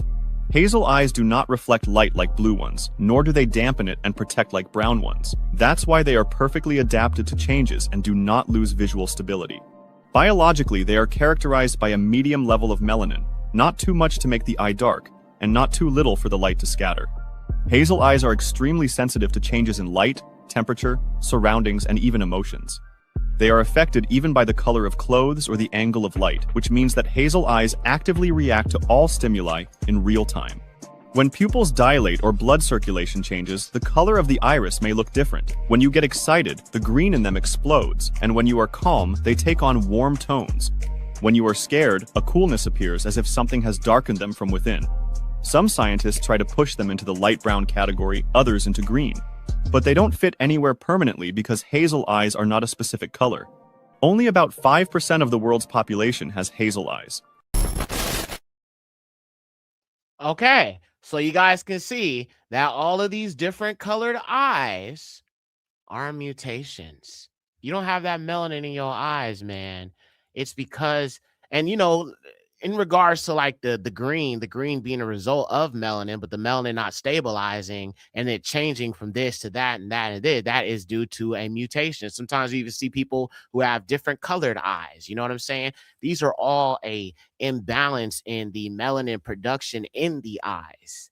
Okay, because you know melanin is found in the skin, it's found in the eyes, it's found in the hair. So these are all things to factor in. All right, now next thing. Okay, this doesn't really have anything to do with anything, but I'm just going to show you this just because you need to understand that the children of Lucifer are different than the children of the Most High. Take a look. A new study says there's now super lice resistant to over-the-counter medications. That study identified 25 states where this mutant lice has been spotted, and Florida is one of them. Tonight, Channel 4's Francesca Amaker spoke with a specialist who shows us the exact type of treatment that is needed to get rid of these little bugs. It's the chemical-resistant bug that's now been found in 25 states. Its name is super lice, and the founder of Fresh Heads in Bartram Park knows all about it. Head lice have mutated, and the traditional pesticides treatments that you get over the counter are not effective anymore. They're just not working on the bugs anymore. According to research, lice affects nearly 6 to 12 million children in the United States every year. And while this clinic sees 600 to 700 patients every month, Mandy says the number gets even higher during the summer, and parents should be aware. It spreads via direct head-to-head contact. Really, primarily, a child's head touches another child's head, and that's when transfer occurs. Right now, there is only one treatment that can kill what's being called super lice. It's a new FDA-approved machine that uses warm, dry air to kill the bugs. This is called an air lay treatment. It's one and done. You have to do nothing else at home. We do all the work here. This part is just killing everything. The second step is the comb through. You keep the comb on the scalp because that's where everything's at, and you just want to go all the way around the head. The last step involves this oil, which is a lice neutralizer treatment that will kill any remaining bugs. Francesca Amaker, Channel 4, the local station. Yeah. You see what I'm saying? It's like when you notice when she peeled the hair back, bro, it was like a dog. Like, it's like, when you're checking a dog, well, if you have a dog or you had a dog, especially a long haired dog, like a golden retriever or something like that, you had to check them for bugs. You know what I'm saying? You kind of had to peel that hair back. You had to peel that. No. I'm sorry. Salaki, y'all. You had to peel that fur back. You know what I'm saying? So when she was going through the child's head, she was peeling it back like it was fur. You know what I'm saying? Just like peeling it back. You know what I'm saying? To make sure that no diddy. But you know what I'm saying? Kind of peeling the fur back, you know what I'm saying? No diddy, you know what I'm saying? To check for the lice. So, I mean, y'all, listen, I love being black. No diddy. You know what I'm saying? If somebody said pause. Yeah. No diddy. You feel what I'm saying? But I mean, yeah, you know what I'm saying? And this also goes to show the hybridization. All right. But let's keep going. Now, so we looked at just that issue right there. Now we're going to look at how pale skin and the lack of eumelanin is also a Nephilim trait and tied to a genetic mutation. All right. So I'm going to go ahead and show you a video. Now, this is more scientific. Okay. And this video is about 5 minutes long, okay? But the scientist, he discovered by using fish that white people with pale skin, are a mutated type of individual. Take a look. So who is the white man? The whites are actually the Nephilim, the seed of the devil, which is indicated by being non-black, meaning that your seed is mingled with the nations. So the Nephilim are the white race, mixed race, because the seed of the devil mingled with the seed, but the white man would be considered, all the way seed of the devil. In this day and time, it is very hard for mixed people and white people to come to the realization that they are the Nephilim, that they are the seed of the devil, because this world has made it so that white is considered superior and they have the advantages. So it's very difficult for them to come to the understanding of what they really are. The white race is represented by the Nephilim. The Nephilim, who have all the power, the mighty men of old, men of renown, doesn't necessarily mean giants in height.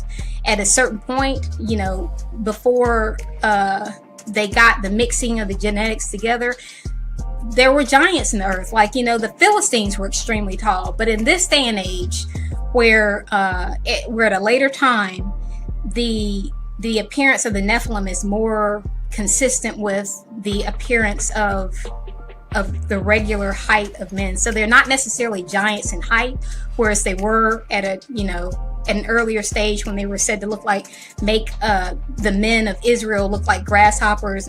But in this day and age, the Nephilim is the white race and the mixed race, but mostly the white race. But they're men of old, men of renown. Why? Because they rule the world at this current stage. Whites rule the world, and they're violent, wars and stuff like that.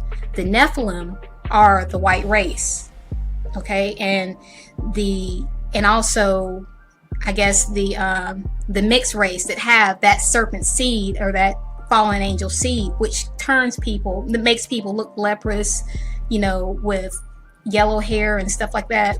But mainly the features of the white race is indicative of the tampering of the original genetic code of the human. So it's like a stripping of, like, the melanin and all that. It's a stripping of the original man and woman that the Most High created. So it's a deviation from that, so to speak. Well, if you make the assumption that the human race arose like around the equator and that skin color, dark skin color would be the phenotype, then are you assuming that as people moved outward, there was a mutation, and if you were in the north, it allowed that mutation to live, which is how we got white people? Yes. Would that follow? Yeah. If Nina Jablonski, who spoke at another one of your things, explained this, and she played a role in studying the reason for dark skin, which is if you have lots of intense sunlight, it destroys folic acid, and it turns out folic acid is really important for babies to develop properly, so it's not too good for a population for the babies to not develop properly, so that's why dark skin. Now, as you move north, there's another essential vitamin called vitamin D. There's an intermediate, biochemical intermediate, that needs to be then converted by the liver, but that intermediate's formed by UV light going through the skin. If you're near the equator and you have a dark skin, it still gets through enough to get your vitamin D. But now if you go north and it's cold and you wrap up and it's less sun because the sun's coming at an angle now, you will get rickets and have other problems supposedly. So that's thought to be the reason for selection for lighter skin.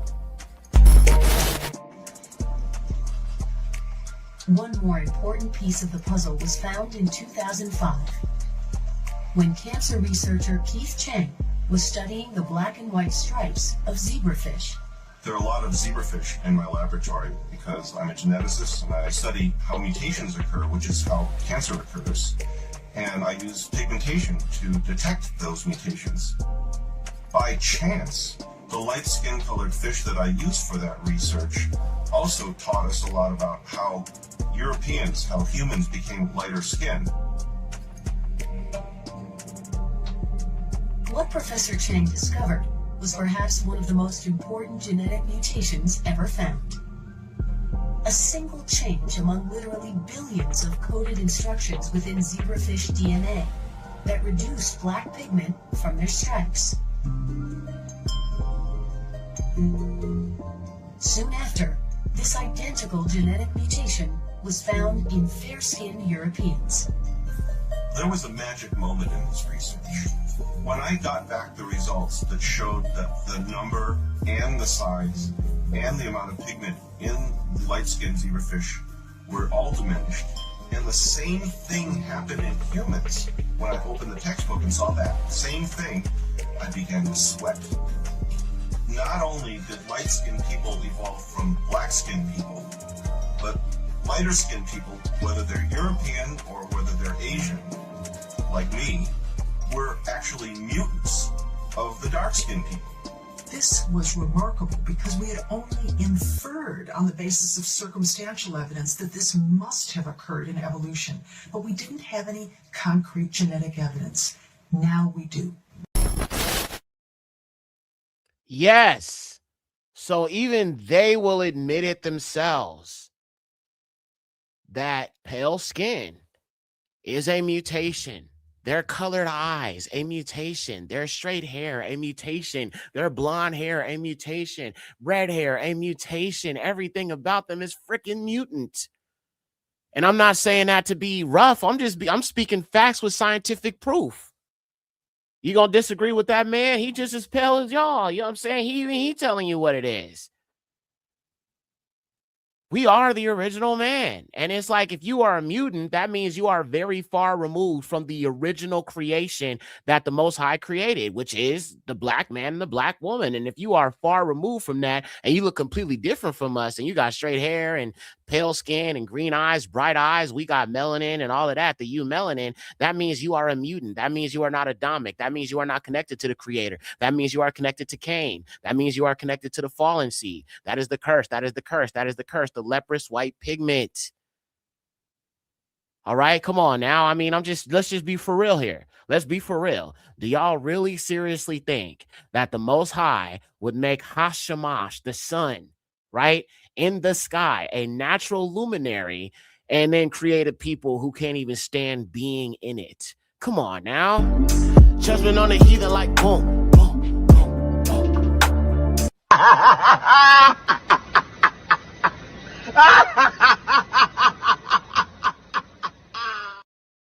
I mean, come on, y'all, be for real. Come on, y'all, be for real. I mean, that would just be counterproductive to him. You know what I'm saying? Knowing the Most High. That's just counterproductive to his perfect design. I mean, listen, I'm going to be real with you. This is where it's going to get ugly. But I'm going to just tell the truth that they're not going to tell you. Okay? There is no way an all-knowing, all-powerful creator would flex pale-skinned people as the greatest example of his creation. Let me say that again.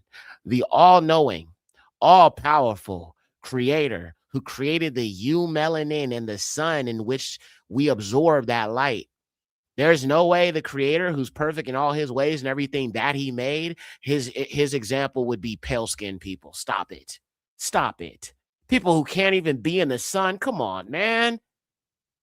You got to be kidding me.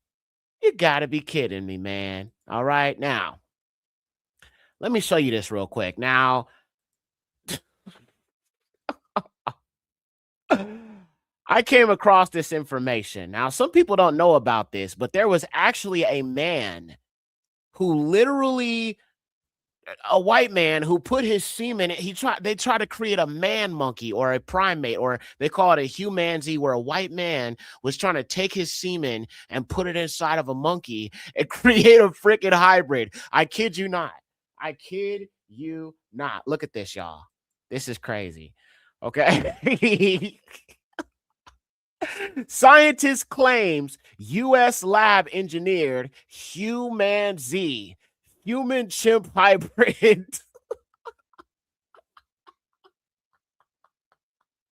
Bro, only these people do this because they got that Nephilim DNA. So naturally, they want to do what Nephilim do. They want to mix DNA and create hybrids and defile, you know what I'm saying, creation.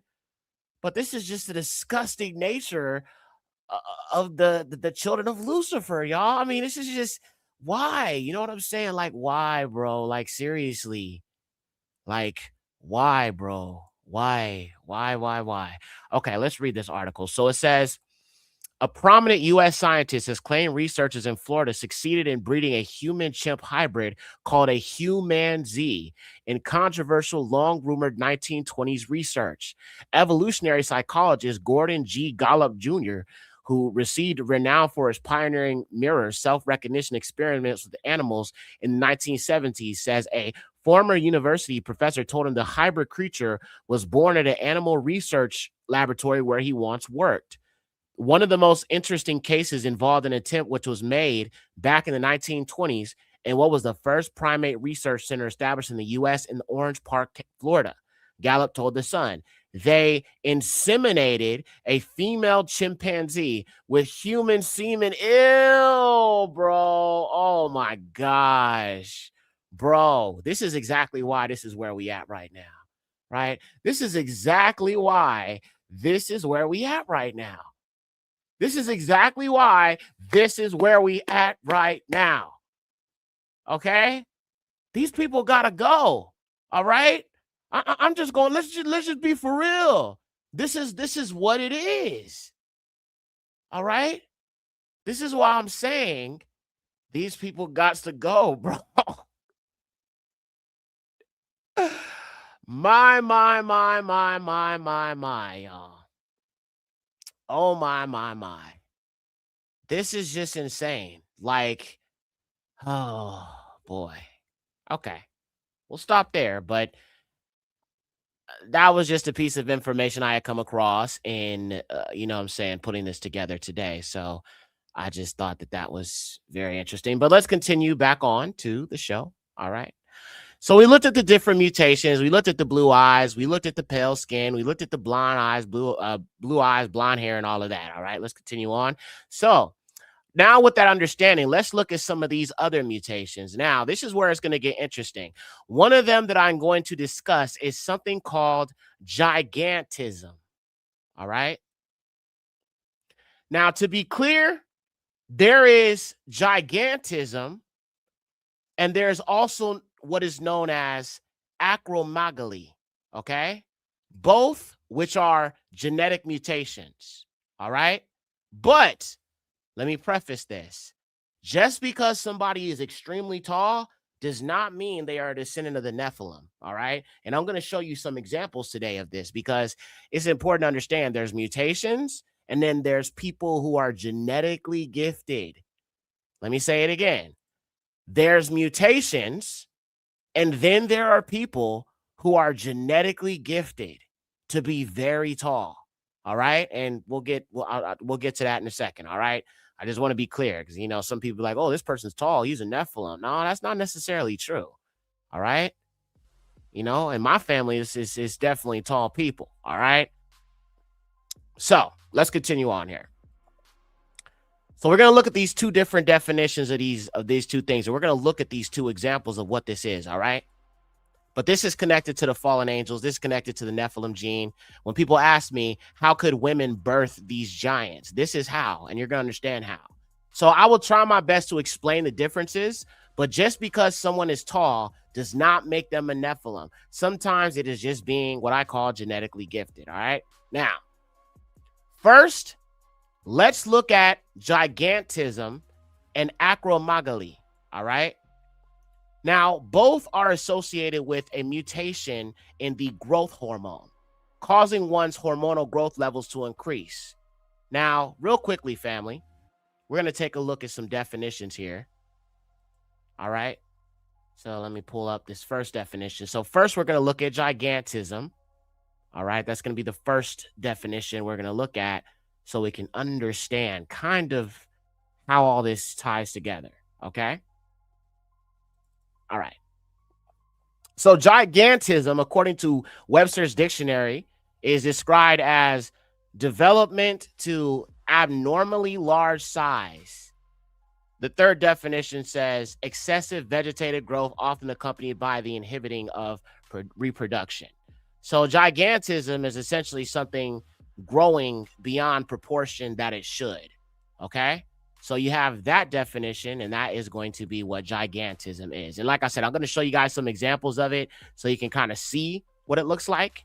And we're going to look at this other definition here. All right. Now, the next one is acromegaly. Okay. Acromegaly, and it's a disorder caused by excessive production of growth hormone by the pituitary gland, and marked especially by progressive enlargement of hands, feet, and face. All right. So hopefully, and like I said, I'm going to show you some examples in case you're like, well, what does that mean? I don't know what that means yet. All right. Now I'm going to go ahead and I'm going to show you guys some videos in a second here. Okay. So acromegaly happens in adulthood. That's the difference between the two.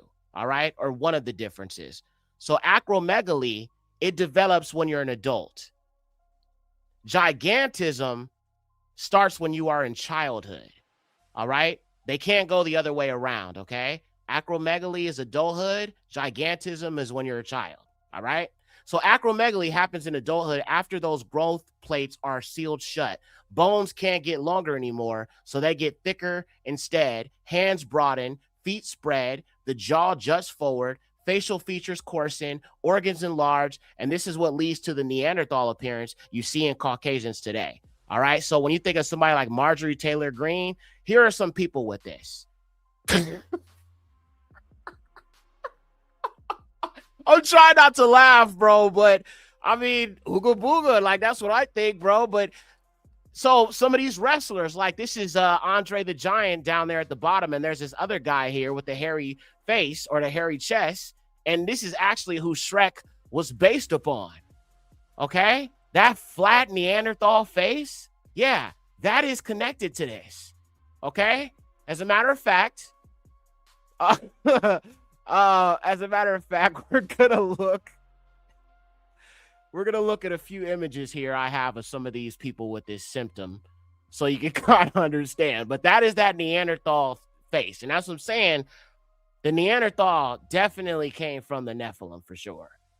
Because everybody that has this symptom, it's just, I mean, they all have this strange looking face. And I'm going to show you guys a video. The video is crazy, man. All right, so let me show y'all some of them. So Andre the Giant, all right, we're going to talk a little bit about him. He's one of those guys. This is him right here. Bro, look at his hands, God.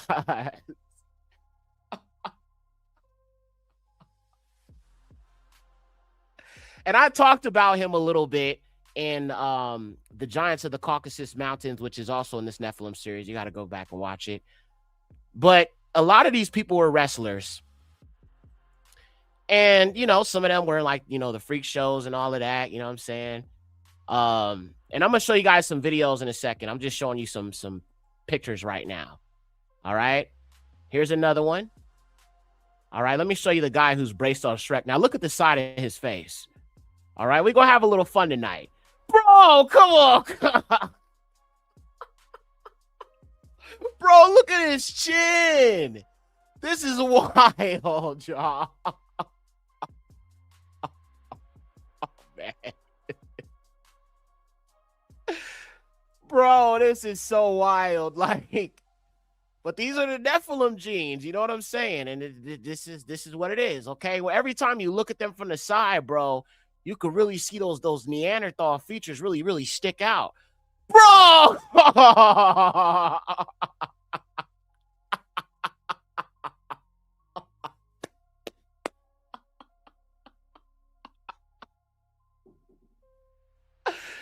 Bro, this is the hold on, wait. You know what? We gotta have some funny music with this, man. We gotta have some funny music with this. Hold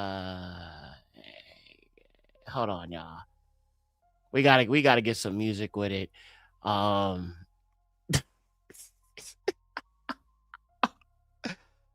this is just wild, y'all. I'm sorry. I just like what the heck? What the actual heck is going on here, y'all?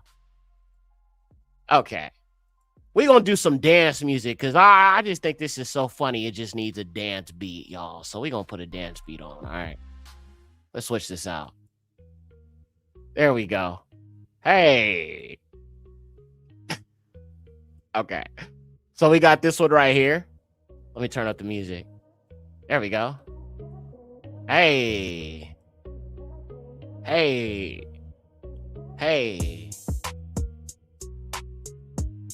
All right, we're going to keep going. We're going to go through some more of these, y'all. All right. Marjorie Taylor Greene. Give y'all a closer look. Bro! Definitely. She definitely has that. Wow. But you can see, like, the facial structure. You can see the facial structure is definitely the same. You feel what I'm saying? It's like some Looney Tunes stuff. Yeah, like Looney Tunes, bro. It's like, you know what I'm saying? It's like little monsters, you know what I mean? Like, and this one is just too spot on. All right, here's another one with the hairy man. You know what I'm saying? He got that Esau gene for sure. I mean, bro got a whole... Oh, bro!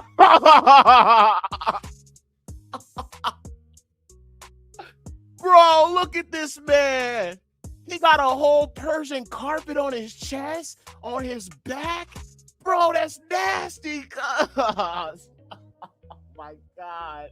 Bro got a whole Persian rug, bro, on his neck, his back, his neck and his back. Family, his neck and his back. Bro got the... Bro, this is wild. Wow, yeah, that's that Esau gene, bro. It's definitely that Esau gene, man. You know what I'm saying? That hairy, you know, body. All right. Here's another one of him. And I got a video of him. He used to be a wrestler. It's him right here. Bro. That's crazy, y'all. That's wild, y'all. All right, I'm going to show you guys a few more examples, and I'm going to get to some videos to show y'all some actual examples of these people in real life. All right? Bro, he's a giant. Look at him. Bro! Look, I'm not trying to laugh, y'all, but this is freaking hilarious.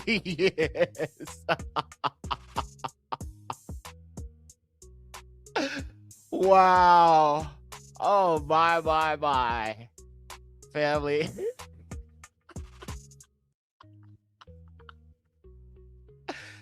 Okay, and then there's this one. This guy was in Men in Black. He played an alien. I remember this guy. Just the facial structure is just crazy. Like, whoa. Okay. All right. And then there's also this guy. Here's another example. He also has it as well. Okay. All right. Fair enough. Yeah, Addams Family. He was also in Addams Family. Yes, he was. Yes. Good eye. Okay, fam. So now that you kind of see some examples of this Neanderthalism, and this is what the gigantism is, where it kind of makes their face real puffy. You know what I'm saying? Just like Marjorie Taylor Greene right here. And let me actually show you. If you look at like this, and then if you put her next to like a Neanderthal, like for example, something like the typical Caucasian, you can see that those Neanderthal features do show up. You can clearly see them. You feel what I'm saying? Like if you look at this Caucasian woman, you could definitely see the features 100% show up. You feel what I'm saying? So I just find that to be so interesting. You know what I'm saying? Barak Yahuwah. Now I'm going to go ahead and show you guys a few examples of these different symptoms. All right. So first, let me pull up this first thing.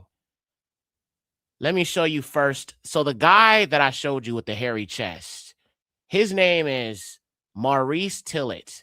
All right. And I'm going to go ahead and show you a video of him. All right. When he was wrestling. All right. Just a little bit. There's no sound. Okay. So I will be putting my own beat on this, of course. Let's do Yahushayan.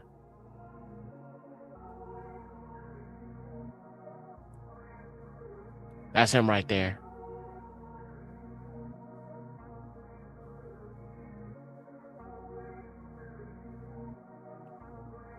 Bro, that is a man. He's like, I don't even know, y'all. Yeah, he definitely shaved his back.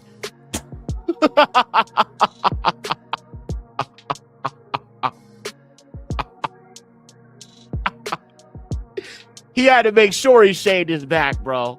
And see, they didn't have social media, you know what I'm saying, back then. Because, you know, they would have gave him that work on social media.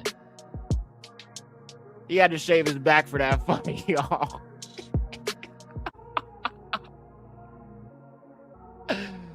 Damn, cuz.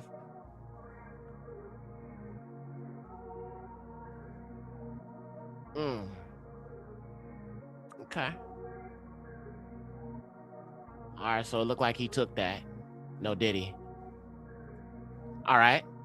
So that was the first video. All right, I'm going to show you guys Andre the Giant. He also has this gigantism, okay? And this is him on a talk show. Actually, let me show you this guy here. He did an interview with this guy. Check this out. Size of your hand, I want to compare it to mine. Fans, take a look at this. Can you believe that? Perhaps even, let's compare it to the size of my head. Andre the... Yo. Crazy family. I mean, look how big the dude is, man. Look at that face, bro. And like I said, when you look at certain Indo-Europeans today, you see that face where it's like it's like the moon, man, but not with the pointy corners, right? You know, the big forehead, and you know what I'm saying? Well, not the big forehead, but like the forehead kind of protrudes out, then the nose, and then the chin, right?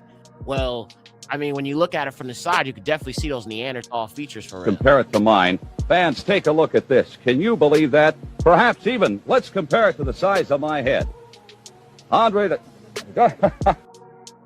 Woo! That's crazy. Okay. All right, I got another one for you guys of him. and then we're gonna look at some more examples of this gigantism, because there's more examples of this. All right, it's the next one. You're drinking beer, don't you? Not anymore. You quit drinking beer? Yes. Now, you used to have a really, an incredible appetite for drinking, didn't you? Right, for beer, yes. Is it true that you, in one sitting, drank 117 beers? Yes. In one night. And did that? Were you drunk at the end of that? I don't remember. I think I passed out. But you don't drink anymore? Not since 14 months ago I quit. Yeah. You feel better for not drinking? Yeah, because when I was drinking beer, I used to weigh 560 pounds. And you've trimmed down now to? Well, now I'm 470. Yeah, I was going to say, you look about 470. Well, congratulations. Now, thank you. How much? Yo, family, the scriptures are true. The scriptures are true, bro. All right. Now I'm going to show you guys some more examples of this gigantism. And I'm going to show you guys some news clips as well. But first, I want to show you another example of it. So there's this this really, really tall man. I'm going to show you a video of him.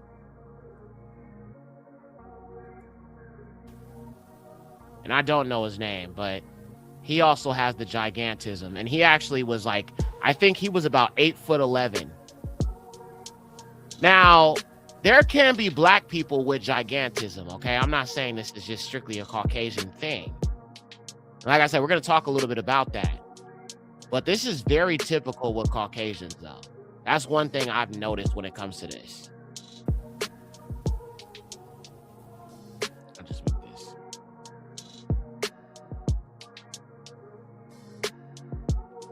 I mean, the dude just climbed out the car. Huge dude, man. Look at that.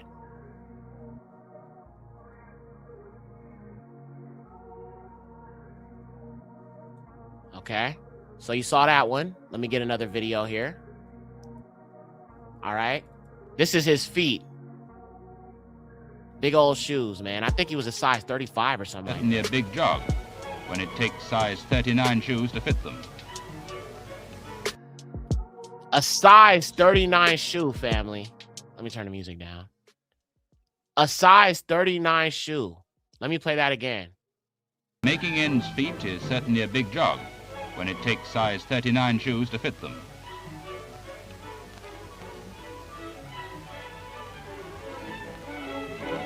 Two into one do go.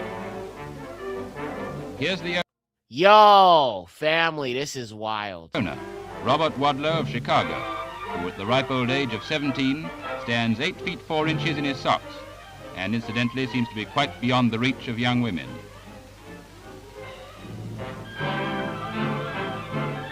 Every time young Robert goes through a doorway, he scores a duck. And this is Robert's father, a mere dwarf of 6 feet.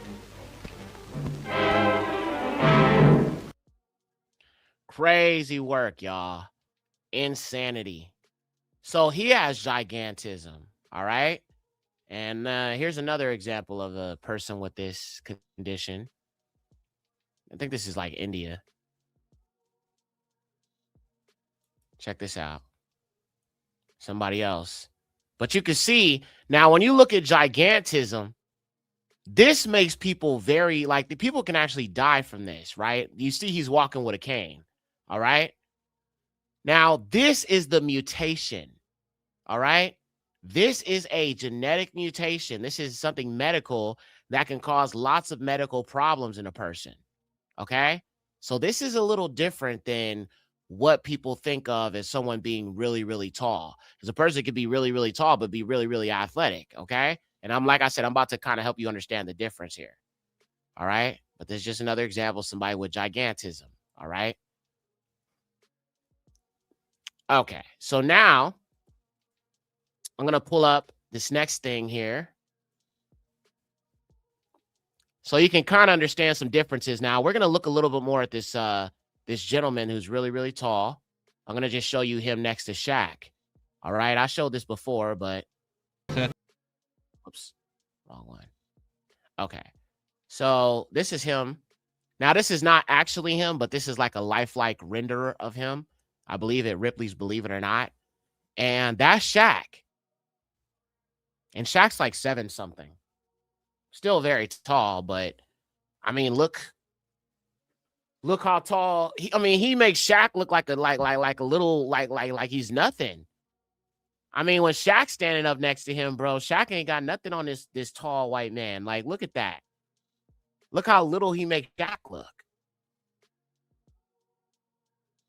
I mean, he was almost 9 feet tall, y'all. Crazy work. All right, I'm gonna show you guys some more images of him. All right, there's this one. Make him look like a kid, right? For real talk. Got this one right here. I mean, he's just towering over everybody that he comes in contact with.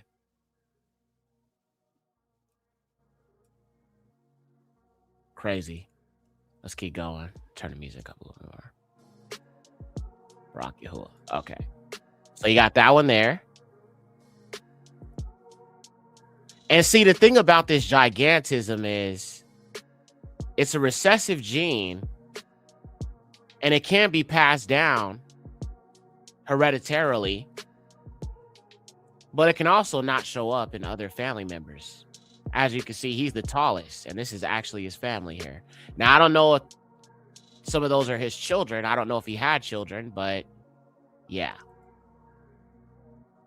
But this is just proof, y'all, that what the scriptures say took place. Here's another image of him. This one makes him look really huge. No diddy. Look. Bro. This is like some fee fi fo fum stuff.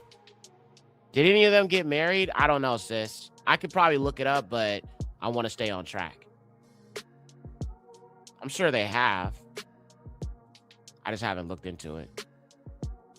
Okay. Guess that's all right. Yeah, that's that for that. Okay. Now, I'm going to go ahead and show you guys a couple news clips kind of explaining this condition. And listen. I'm not going to lie, man. When I saw some of these people with this, I couldn't help but laugh, bro. I was like, it's just the way they look. I was like, bro, those Indo-Europeans that the Most High said wipe out in the land of Canaan, I'm like, they had to have been some ugly looking. I mean, bro, look at his face. Like, hold on. I'm going to play the full video, but like, just check this out real quick. This is crazy, y'all. Okay, hold on. I guess it's not going to play. Okay, it's cool. I got the video right here. Okay, so we're going to watch this video. I was trying not to laugh when I was doing the research for this, you know what I'm saying? Because of how some of them look is just low-key kind of funny. I'm not going to lie. But, yeah, let's go ahead and check this out. But first, let me play you a news clip to kind of explain this this condition. New at 6, when one man's ring size went from a 10 to a 16, he didn't know what to think. Turns out he suffers from the same condition that afflicted the famous wrestler Andre the Giant. Ursula Perry shows us what causes acromegaly and what doctors are doing to treat it.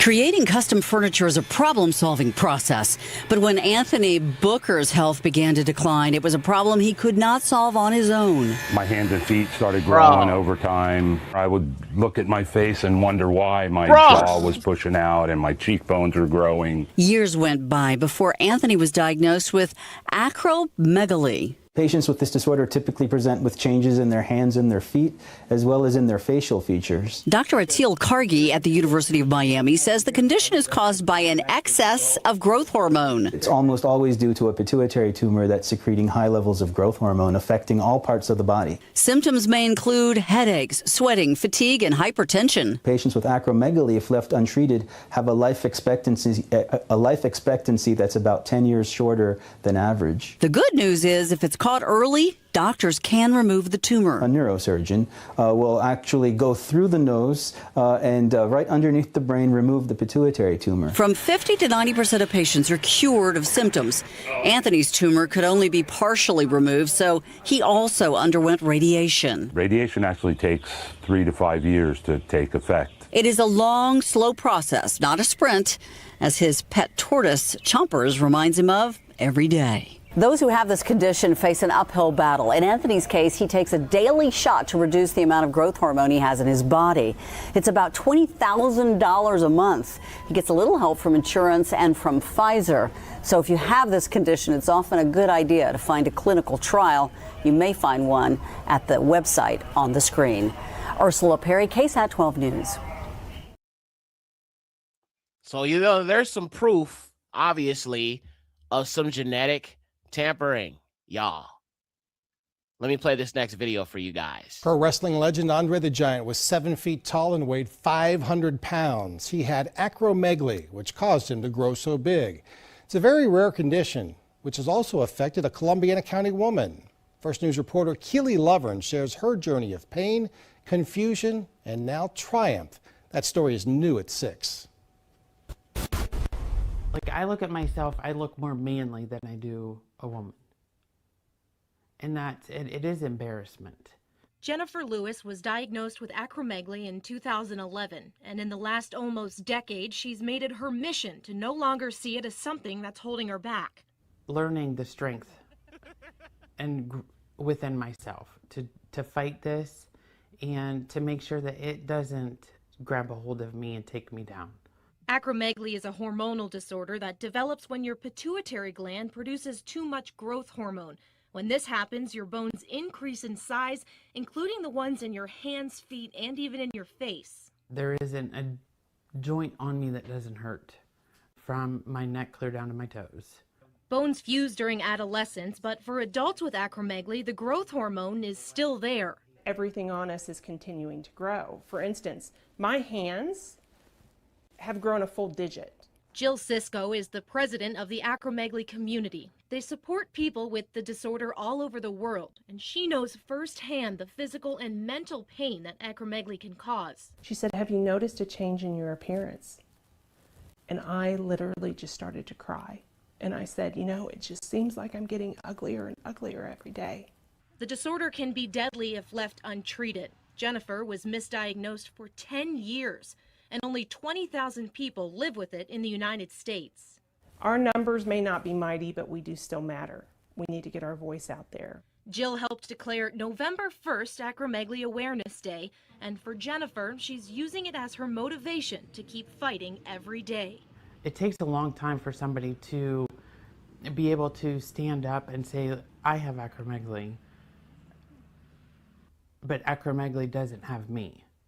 And she'll make sure it never will. In Kensington, Keely Lovern, WKBN 27 First News. So this is a genetic mutation that causes them to, have these Neanderthal features, all right? So now you got Amalek as well, also with this. And you know what I'm saying? It's just like, me personally, I could understand that for these people, they didn't ask for this, so it's not their fault that they have it. But I just think it really is judgment upon those who are descendants of these giants. You know what I'm saying? And that's why we shouldn't be mixing. Do y'all see why you shouldn't mix? Because there's all this stuff going on. You could inherit this stuff in your bloodline through your children's having marriages with these people. And you know what I'm saying? Y'all see there's a lot wrong there with them genetically. So I don't understand why you would choose to lay with these people, man. You know what I'm saying? Choose your own, bro.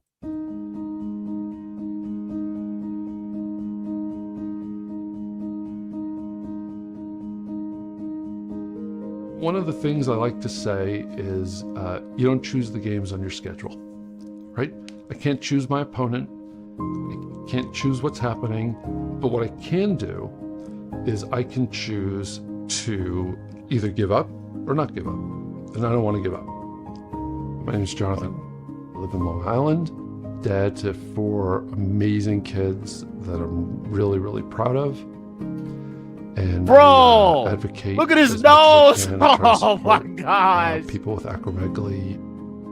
Acromegaly is a very Bro, this is rare wild. chronic condition caused by a Oh pituitary my tumor God. that releases growth hormone into the system. It wreaks havoc in the endocrine system, which is tied to a bunch of the other systems in the body, which can then wreak havoc over the entire body itself. I had a lot of symptoms going back to when I was a teenager. My knees hurt me a lot. Suffered from crazy fatigue. So even when I did sleep and then I wake up, I'd still be exhausted. Things weren't normal. I started putting on weight, even though my diet wasn't changing.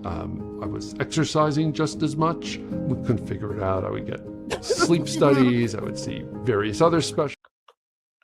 Okay, I can't, y'all. Oh man, I'm crying. Oh y'all. Woo.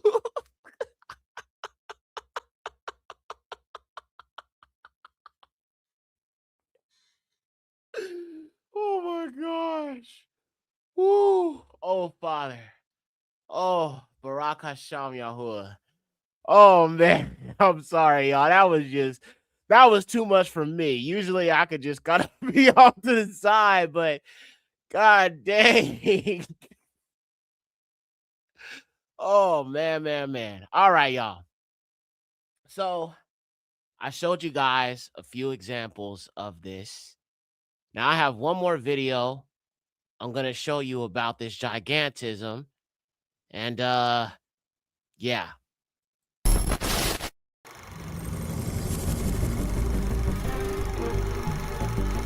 What would you do if you found out you had a condition that meant you couldn't stop growing? It's like I woke up one day and was Godzilla.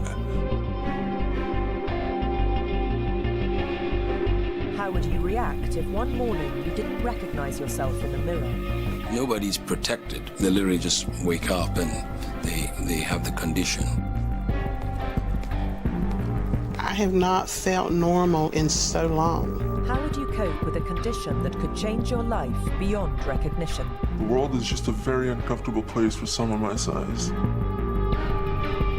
How could something change someone so fast?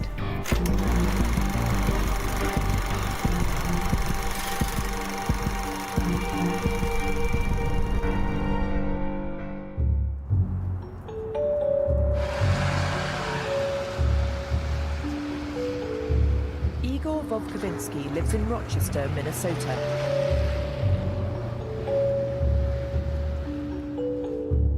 "27-year-old Igor suffers from acromegalic gigantism, and at 7 feet 8 inches, he towers over his mum, who he lives with. Making coffee for breakfast? Yeah, I'm making coffee for you. Symptoms of gigantism include rapid upward growth. Being tall makes the world very annoying. Every structure that I go into is too small, too short. I end up hitting my head on all the exit signs. His the name world is is just Igor. a very uncomfortable place he for looks someone like my Igor. size. Igor was born in the Ukraine, and his size became a problem from a very early age. Bro! When Igor was born, he was growing What too the fast. heck? At the age 4, 5, 6 months, he already was size of 1-year-old kid. God dang. Usually when kids are born, and if they are big size born, in my home country, actually people are happy. But when he was 6 months old and weighed 13 kilos, I thought it's a little too heavy, it's a little too big, and I went to see doctors, and the first time it was said to me that he has giantism and he was 6 months old. Gigantism is caused by a tumor on the pituitary gland inside the brain. This tumor produces an excess of growth hormone, which is pumped into the body. If a person suffers the brain tumor before the end of puberty, then the condition is called acromegalic gigantism and results in the patient growing to massive heights, like Igor. But if a person develops the tumor post-puberty, then the condition is called acromegaly, and the patient grows outwards rather than upwards. Acromegaly affects 3 to 4 out of every 1 million people each year. What most individuals notice right away is that there's a characteristic facial appearance of individuals with acromegaly. The frontal bones become broadened and enlarged and more prominent. The nose enlarges. The facial features and skin coarsen. The jaw becomes more prominent. Another striking feature of acromegaly is the significant enlargement of the hands and feet. And you read descriptions that patients with acromegaly have spade-like hands and spade-like feet. The fingers and toes get thickened, and the palms and soles widen and get thickened as well. Whilst this is very painful for Tanya, the fact that her body is under so much pressure because of her growth means that she's in agony every day, especially her back, which is collapsing because of her weight. I think I was born to live through pain. You get asked so many times in the hospital, what's your pain level? How much pain are you in? You wouldn't know. You have no idea.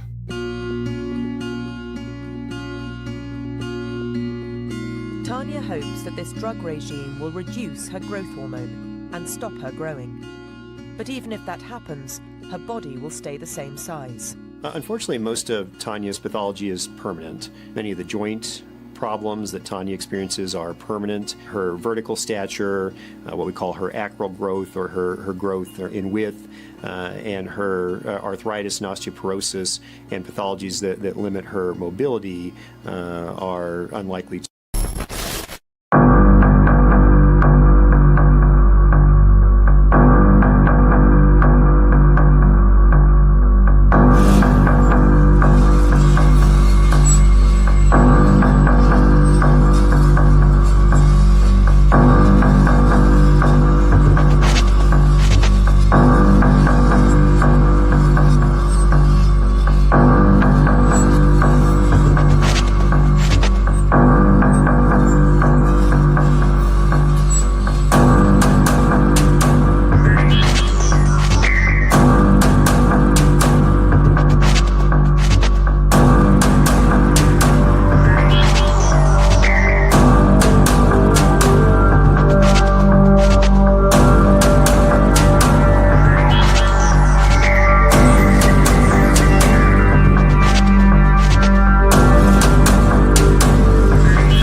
Yo, what happened? Somebody said the string got cut. Somebody said the string got cut. What happened? Hold up. We good? Hold on. Somebody said the string got cut. Nah, I'm still here. Everything looked good on my end. I don't know the music or whatever. I don't know what happened, but we good. Okay, just give it a second. It'll come back. It'll come back. It'll come back. Somebody cut the stream, bro. That's crazy. I'm still on, bro. Give it a second. We still on here. Okay, yeah, we back. We back. Brock Yahuwah. All right, yeah. Yo, bro, hey, look, I be telling y'all, bro, you know what I'm saying? I be bringing out the truth, man, you know what I'm saying? And that's just what happens, but I'm probably going to have to, whatever part that was that caused the problem, I don't know what it was, but I mean, that's not even, it's like, hey, listen, y'all be careful saying certain words in the chat. And that's one thing I have to tell y'all. Whenever you comment certain things, you have to understand that there are certain trigger words that the algorithm picks up on. So when you're saying words that are problematic, especially, talking about Amalek, yeah, definitely be very choosy with words that you use in regards to certain things. You know what I'm saying? We got so many different words we could use in regards to certain people. So, just be careful about your language. All right. Nothing against you, you know. I'm just saying. I didn't even realize that the string got cut out, because I mean, from my end, everything was Gucci. Like, I'm trying to see, I'm rewinding it on my phone, and I'm trying to see at what point it cut off, because everything on my end was good. Like, okay, it was like right around that part. But that's weird, because yeah, that's kind of strange. Anywho, it's all good, y'all. We're gonna keep this thing going because there's still more to get into. All right. But I just wanted to show y'all some examples of this gigantism. You know what I mean? That it is definitely a real thing. And yeah. All right. So let's keep going. So we looked at the whole gigantism thing. All right. And we looked at what is also the other thing, which is kind of like the agromegaly, all right, which is that Neanderthal puffy face kind of look that, you know, some of them have. Now, as I said, these are all clearly mutations that puts the person who has this in danger and requires medical attention. Thus, why I was showing you guys the man who was, you know, walking with the cane, and he needed assistance to, you know what I'm saying, do what he was doing, right? So it is a medical condition because it is a genetic mutation. All right. Now, however, as I mentioned, there is these mutations, and then there is, of course, genetic and hereditary markers that can make people tall, but that does not mean that they are mutated. So like I said, just because somebody is tall does not mean that they are a mutant, or that they are, you know what I'm saying, you know, a mutant or something, or Nephilim or whatever. All right. Now, I can give you a perfect example of this. Case in point, the Dinka tribe of South Sudan. All right. So they are tall due to natural selection and genetic markers among their people. Their height is normal amongst other African Nilotic groups like the Tutsis. All right. Tutsis are also very tall people on the continent, and their height poses them no medical problems whatsoever. They are a very strong, wise, and resourceful people. So they're very tall people, but they're not mutants. They're not Nephilim. They are Adamic, melanated people that just have certain genes that allow them to grow very, very tall. All right. But they're not mutants. They're not Nephilim. They are Adamic. They are human beings. You know what I'm saying? They are, you know, they're Hamites, you know what I'm saying? Obviously. But nonetheless, they are Adamic. They are created by the Most High. They just have a genetic advantage that allows them to grow very, very tall. Okay. And they don't have any, they live very long, healthy lives. You know what I'm saying? Some of them are very athletic. As a matter of fact, a lot of some of them play sports. You know what I'm saying? You got to be in good health to be able to play basketball and keep yourself together and all of that. So they don't have health problems at all. So this is not a mutation. These are an Adamic people, and Yahuwah made them to have those type of genes. They are genetically gifted to be very tall people. Barak Yahuwah. And I'm actually going to show you guys a video about them in a second. Continuing on, I will now play a quick video better explaining the reason for their height and it not being a mutation, but due to very strong genes. And actually here, let me show you guys a few images of them real quick, just so you can kind of see what they look like if you've never heard of them before. And to those of you guys who've been following this channel for a while, you guys know that I believe that they are the biblical Sabians. The Sabians are described as very, very tall. And I actually have a piece of information I'm going to read here, some notes. So, Nilotic tallness is polygenic variation. Height is influenced by hundreds, probably thousands of genes, and Nilotic populations sit around one extreme of the normal distribution, the same way pygmy populations sit towards the short extreme, or the Dutch cluster high in Europe. So no single gene makes a Dinka tall, and that's the tribe I'm talking about right here. Think of it more as genes working together as a choir and not a soloist. All right. So you have different genetic variation in the gene pool that can contribute to them having the ability to be so tall. All right. Now, it's also a population level adaptation and not an individual anomaly. Pathological growth conditions show up sporadically and unpredictably. Nilotic height is consistent, heritable, and statistically stable across generations.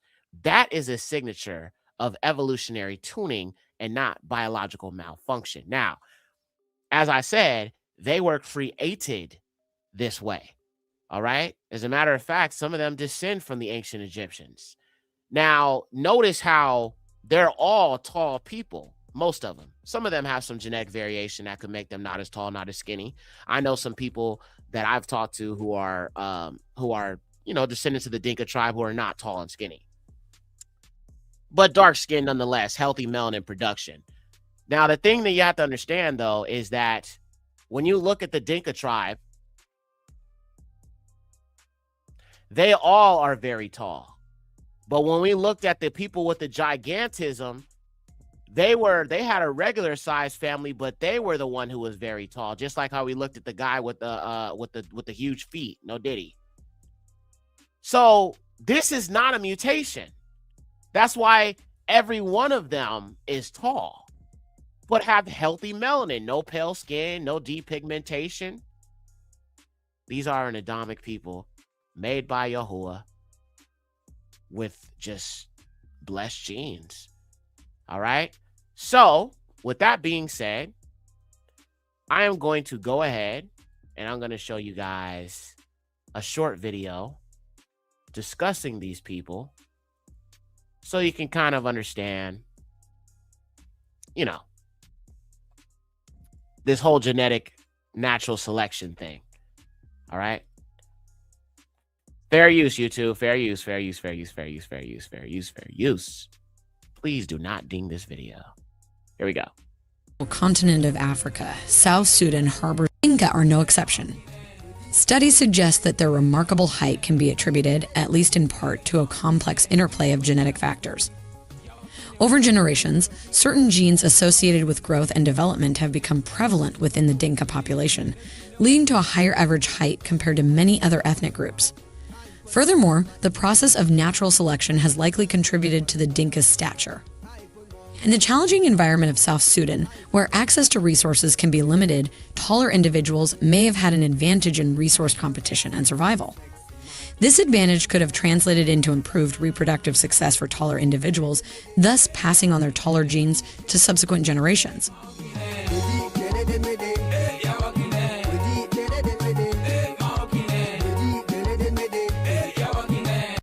So if you look at them, you can see that their people are just tall and skinny. So this is not a mutation. They still have very dominant genes, and it's their dominant genes that they obviously hereditarily pass down. Those dominant genes allow them to be very, very tall. And that's why I say, when you look at Africa, there is more genetic diversity there than there is anywhere else in this world. You could really learn a lot about Yahuwah and his creation and the Adamic race by just going out there and or even taking time to just study African culture. But some of y'all want to delineate though. So these are not people who are sick. These are people who are healthy. You know what I'm saying? But they are just genetically gifted to have, those genes that allow them to be very, very tall. All right. So with that being said, we're going to move on. Just wanted to point that out real quick. All right. We're almost done here, fam. We might actually make it past without doing the 3-hour mark. All right. So continuing on. Now that I've helped you understand the difference between mutations and natural selection, I will now briefly take you through another example of a Nephilim trait. Now, let's read this. 1 Chronicles 20, 5-6. And there was war with the Philistines, and Elhanan, the son of Yekcyr, smote Lochmi, the brother of Goliath the Hittite, and the wood of his spear was as a weaver's beam. And there was again war in Gath, And there was a man of extraordinary size, and his fingers and toes were 6 on each hand and foot, 4 and 20. And he was descended from the giants. So there was a man who has 6 fingers and 6 toes, and it says he was descended from the giants. So 6 fingers and 6 toes, extra limbs, that is another Nephilim trait. Let's get another witness for that. This is 2 Samuel 21, 19 through 20. And there was a battle in Ram with the Philistines, and Elhanan, son of Orogam, the Bethlehemite, slew Goliath the Hittite, and the staff of his spear as a weaver's beam. And there was yet a battle in Gath, and there were men of stature, and the fingers of his hands and the toes of his feet were 6 on each, 4 and 20 in number. And he was also born to the Raphaim. So look, right here, it literally says that he has 6 fingers and 6 toes, and he was from the Raphaim. Well, who are the Raphaim? As I said, it is important you understand who our people were fighting. The Raphaim tribes, as well as the Hittites, Amorites, Horites, etc., were Indo-Europeans. These are and always have been our biblical enemies. Easton's Bible Dictionary by Matthew George Easton says, Deuteronomy 144, the Amorites were warlike mountaineers. They are represented on the Egyptian monuments with fair skin, light hair, blue eyes, aquiline noses, and pointed beards. They are supposed to have been men of great stature. Their king is Og of Bashan, who was a 6-fingered, 6-toed giant. And also, at the very top, you can see who were the Hittites. According to archaeology, as early as 1900 BCE, a Indo-European people. All right? So these people have always been our enemies. They have always been our enemies. They have always been our enemies. Somebody said, wasn't it Goliath? I think that's a different Goliath. I don't think it's the same Goliath, personally. Because, yeah, Daud did slay Goliath in that scripture. But I think it was a different Goliath, because Goliath was a Philistine. To my understanding, Goliath was a Philistine. The Goliath they're talking about is a Hittite. So yeah, I think it was a different Goliath. It's not talking about David. David did slay Goliath the Philistine, but then there was a Goliath or Goliath the Hittite. So it's a separation. There's 2 different Goliaths here in the scriptures. That's why I mentioned it's a different name. So no, there was a Goliath that was a Hittite who was also a giant, clearly, because he was a descendant of the Raphaim. So that name Goliath is connected to these Raphaim tribes, Goliath. So, yeah, I did notice that too, but I'm like, wait a minute. So there's Philistine, Goliath, and then there's the Hittite Goliath, because, obviously names can be reused and all of that. And considering he was a descendant of the Raphaim, that name would have definitely been carried on. So Barak Yahuwah. Yeah, Goliath had brothers, but then Goliath, like I said, Goliath was he was a Philistine though. This was a Hittite.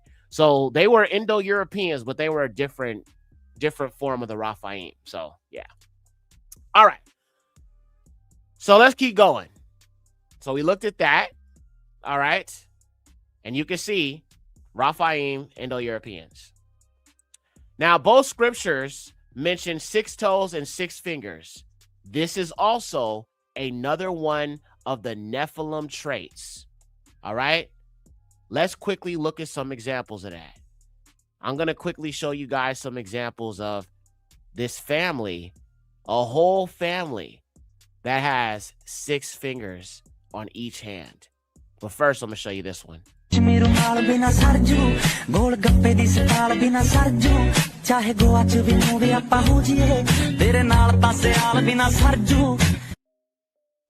Okay. That's the first one. Matter of fact, let me switch this out. Okay. Now I'm going to go ahead and show you guys some videos, these news clips of this 6-fingered family.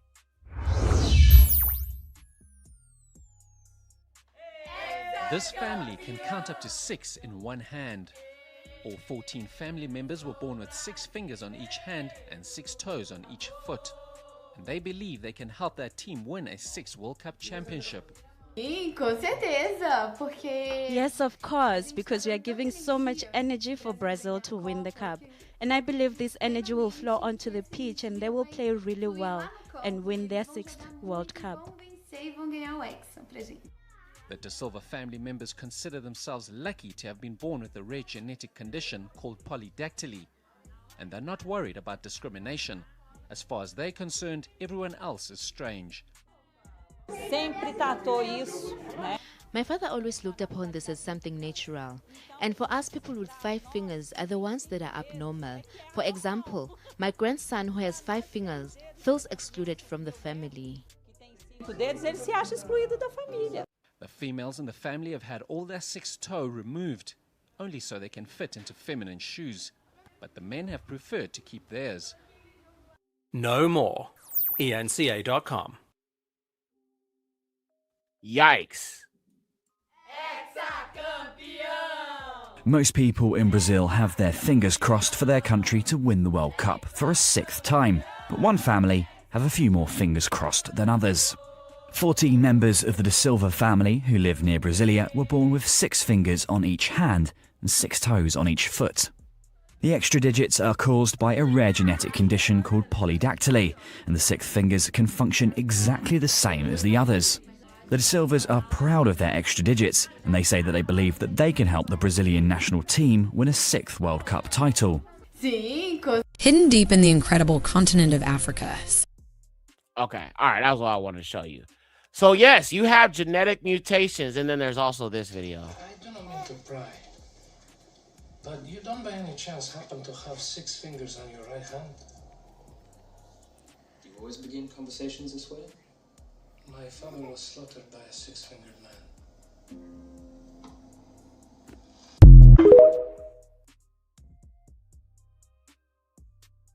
Yeah, that child had 6 fingers. So this is another genetic mutation that has taken place that goes back to the giants. All right, let's keep going. Moving on. Just a few examples there. Now, in our next episode, we will dive deeper into tracking who these children are that you see on your screen and how they connect to the fallen seed, and also these strange shaped skulls being found around the world with blonde and red hair. And that's it. Barak Yahuwah. So that's it, y'all. Thank y'all for watching. I feel like we kind of blew through this kind of fast. Like, I didn't think it was gonna be that quick, but we did that though. All praises to the Most High. The fact that so many have this condition also seems to indicate interbreeding. Yeah, definitely. And we know Caucasians, that's something that they tend to do typically. Passing these genes down. But see, that's the thing. Like, when I think about the clone children and all that, and the certain bloodlines, it just all kind of ties back to, you know what I'm saying, this fallen seed. Yomi says that was a fast 3 hours. It definitely was. And it's bro, it's crazy. We're only 2 hours and 39 minutes in. Okay, tell you what. Before I go, I have a bunch of articles I want to show you guys that I have pulled up here too. So we're going to go through some of these articles. I wanted to make sure I got through all the video stuff first. Okay, Barak Yahuwah. All right, cool. So let me pull up some of these articles that I have. Yeah, Yummy, that went so fast. All right, let me pull up some of this here. Okay. So since we're talking about the Aryans, I'm going to go ahead and pull up this first piece of information about the antediluvian world and the Aryan race. Because it's important you understand that they are the people who were destroyed by the flood the first time. They connect to those Raphaim. So let's look at this real quick here. All right, so it says the antediluvian Aryan race and the world beneath. All right, now y'all know I be talking about hollow earth and all of that, but we're gonna read a little bit about this real quickly here. All right, so it says we recently released a series of articles called The Divine Mind. In those articles, we try to look at these things from a larger perspective. This is all overly exciting, except when we need to convey certain messages where using linear time is essential to discuss them. In this article, we need to bring it down a few notches for this very reason. So let us start with going back to the West Penry papers once more and the way they were presented so I can expand on and clarify some concepts I expressed back then. All right, we're going to skip past some of this. Okay, here we go. In the WPP, I use the term Namlulu to describe the antediluvian pre-flood species of humans who lived on Earth approximately 13,000 years ago, or so they say, and further back. I borrowed the word Namlulu from the French writer and researcher Anton Parks, but a better name to use would be Aryans, the human soul group originating in Aryan or Orion, okay? In this article, I will use the term Aryans for this particular human species. The Aryans were, as explained in the WPP, much taller and slimmer than today's more sturdy humans. They had black skin and red hair from what I've learned. Okay, this is actually incorrect. The Aryans were these beings. Let me show you.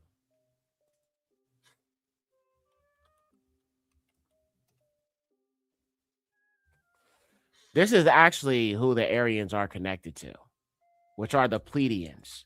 And these Pleiadians are connected to these fallen angels. All right?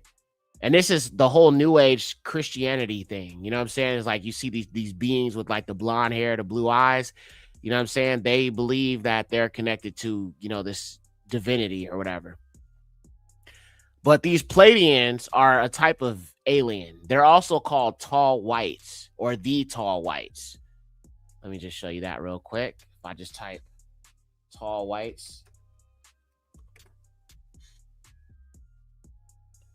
But these are the people behind the New Age movement. Look at that. Blonde hair, blue eyes. Tall whites. You can look it up yourself. You know what I'm saying? When I look these things up here online, I want you to go look this stuff up yourself if you got questions. You know what I'm saying?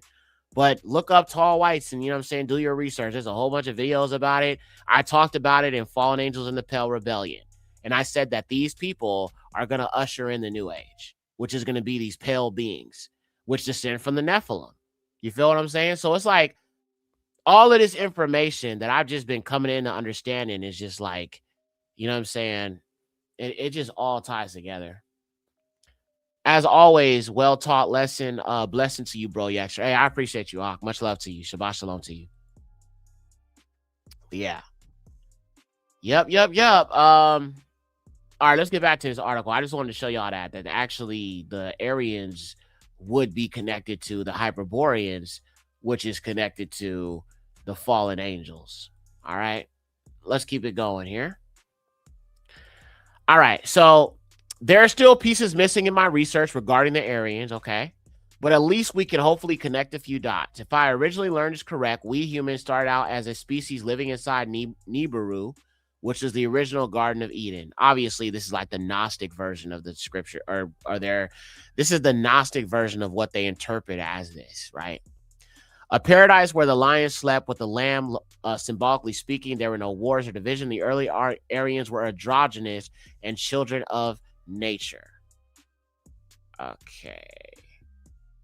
All right, we're going to keep it going. I don't really want to read all of this. I got some more articles I'm going to pull up here, though. Give me a second. All right, let's see here. All right, so let's read this article about the blue-eyed giants or the blonde giants, and then we'll close it out there. So let's pull this up. All right, Barak Yahuwah. All right, so let's look at this information here. The Great White Brotherhood. Yep, that's also part of this whole, you know what I'm saying, Nordic, God ascended masters deception. And these Palladians and these pale skin, ascended masters, what they call them? They call them ascended masters because they're going to be the anti-Messiah or the anti-Christ or whatever you want to call him. He is not going to call himself the Messiah. He's going to call himself a world teacher. All right. And that is the anti-Messiah. All right. But look, the enigma of Catalina Island, unearthing the legend of blonde giants. Okay. Blonde hair, blue eyed giants. I played a little bit of a video about that earlier. Okay. It says, in the early 20th century, the tranquil shores of Catalina Island, California, became the epicenter of a discovery that would challenge our understanding of human history. Ralph Glidden, an archaeologist and treasure hunter, unearthed a series of skeletal remains that defied conventional wisdom and sparked a debate that continues to this day. Glidden's excavations revealed something truly remarkable. Skeletons measuring between 7 and 9 feet tall, adorned with distinctly blonde hair. These gigantic remains found in shallow graves presented a perplexing mystery that flew in the face of established theories about ancient North American populations. And this is the skeleton right here. So again, you have this example of this blonde hair, red hair, blue eyes being connected to these giants and the fallen angels, bro. I think that is just the most definitive thing that people can understand about this. That is a Nephilim trait. And that's exactly why when you look at Caucasians, they have most of the serpent seed traits. Matter of fact, let me pull that up real quick. I have made a chart about the serpent seed. And let me pull that up just in case anybody wants to take a screenshot. I'm going to just pull that up real quick. Give me a second. All right. So when it comes to understanding the serpent seed, it's important to kind of look at some of these traits that they have. And when you look at those traits, you can say, okay, well, these traits obviously would connect to these mutations. What would be the mutation? The mutation would be the daughters of Cain laying with these spiritual beings, which have been the fallen angels. So let me pull that up here.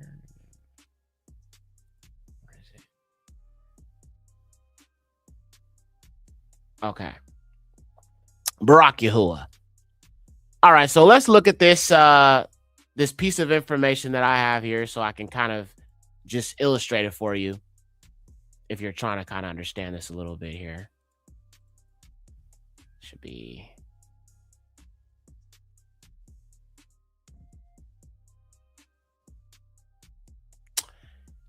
Okay, hold on, y'all. I gotta find the freaking the graphic. I thought I had it here. Hold on a minute, y'all. Thought I saved it in my folder.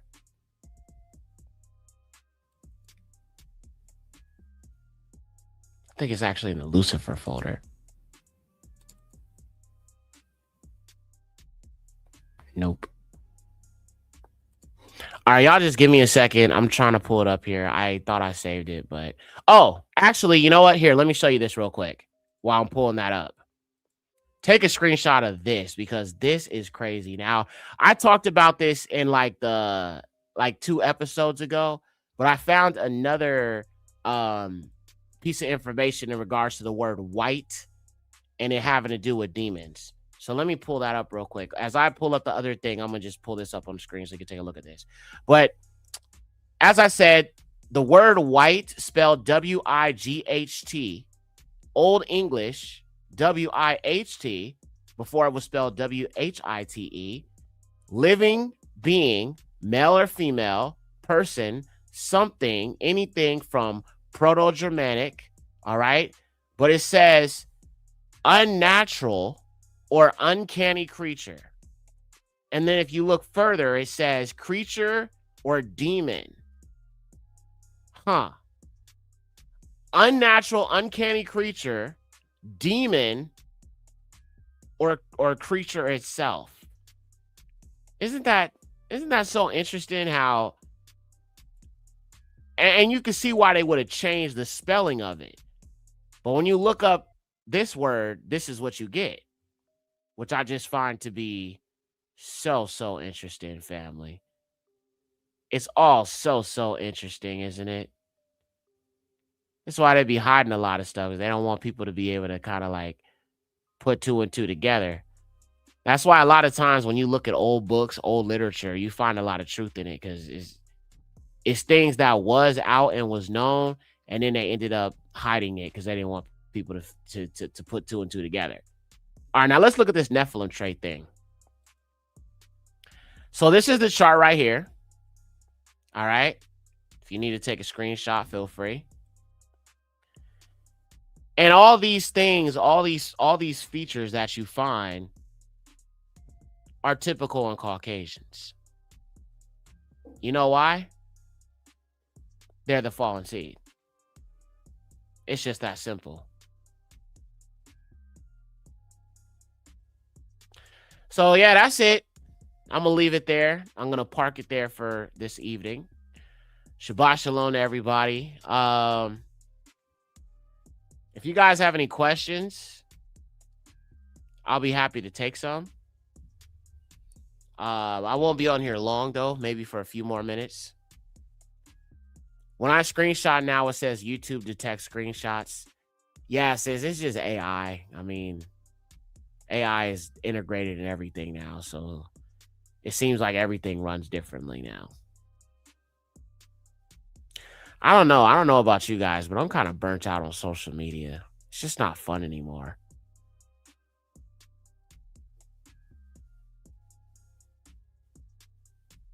All right. Well, if there's no questions, I'm going to jump off of here, man. I'm kind of actually getting kind of sleepy. Please hit the like button. Did you hear about the Grandmaster of Clanmen trying to rebrand? I didn't hear about that, but you know what? I did hear about something earlier.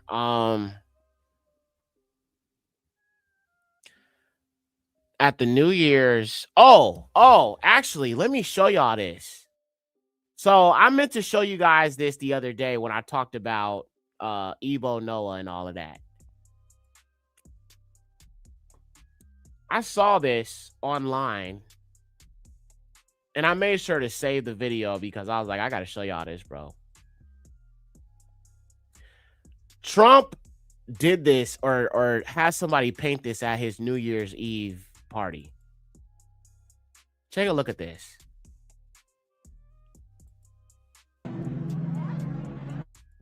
Let me mute this.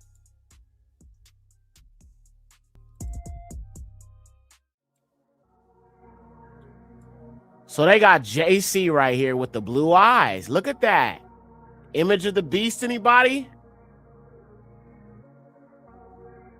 This was just done on the so-called New Year's Eve. All right. Trump had this white lady paint this image of JC with blue eyes. Yeah, they are conditioning you for the beast. They are conditioning you for the Aryan God-man.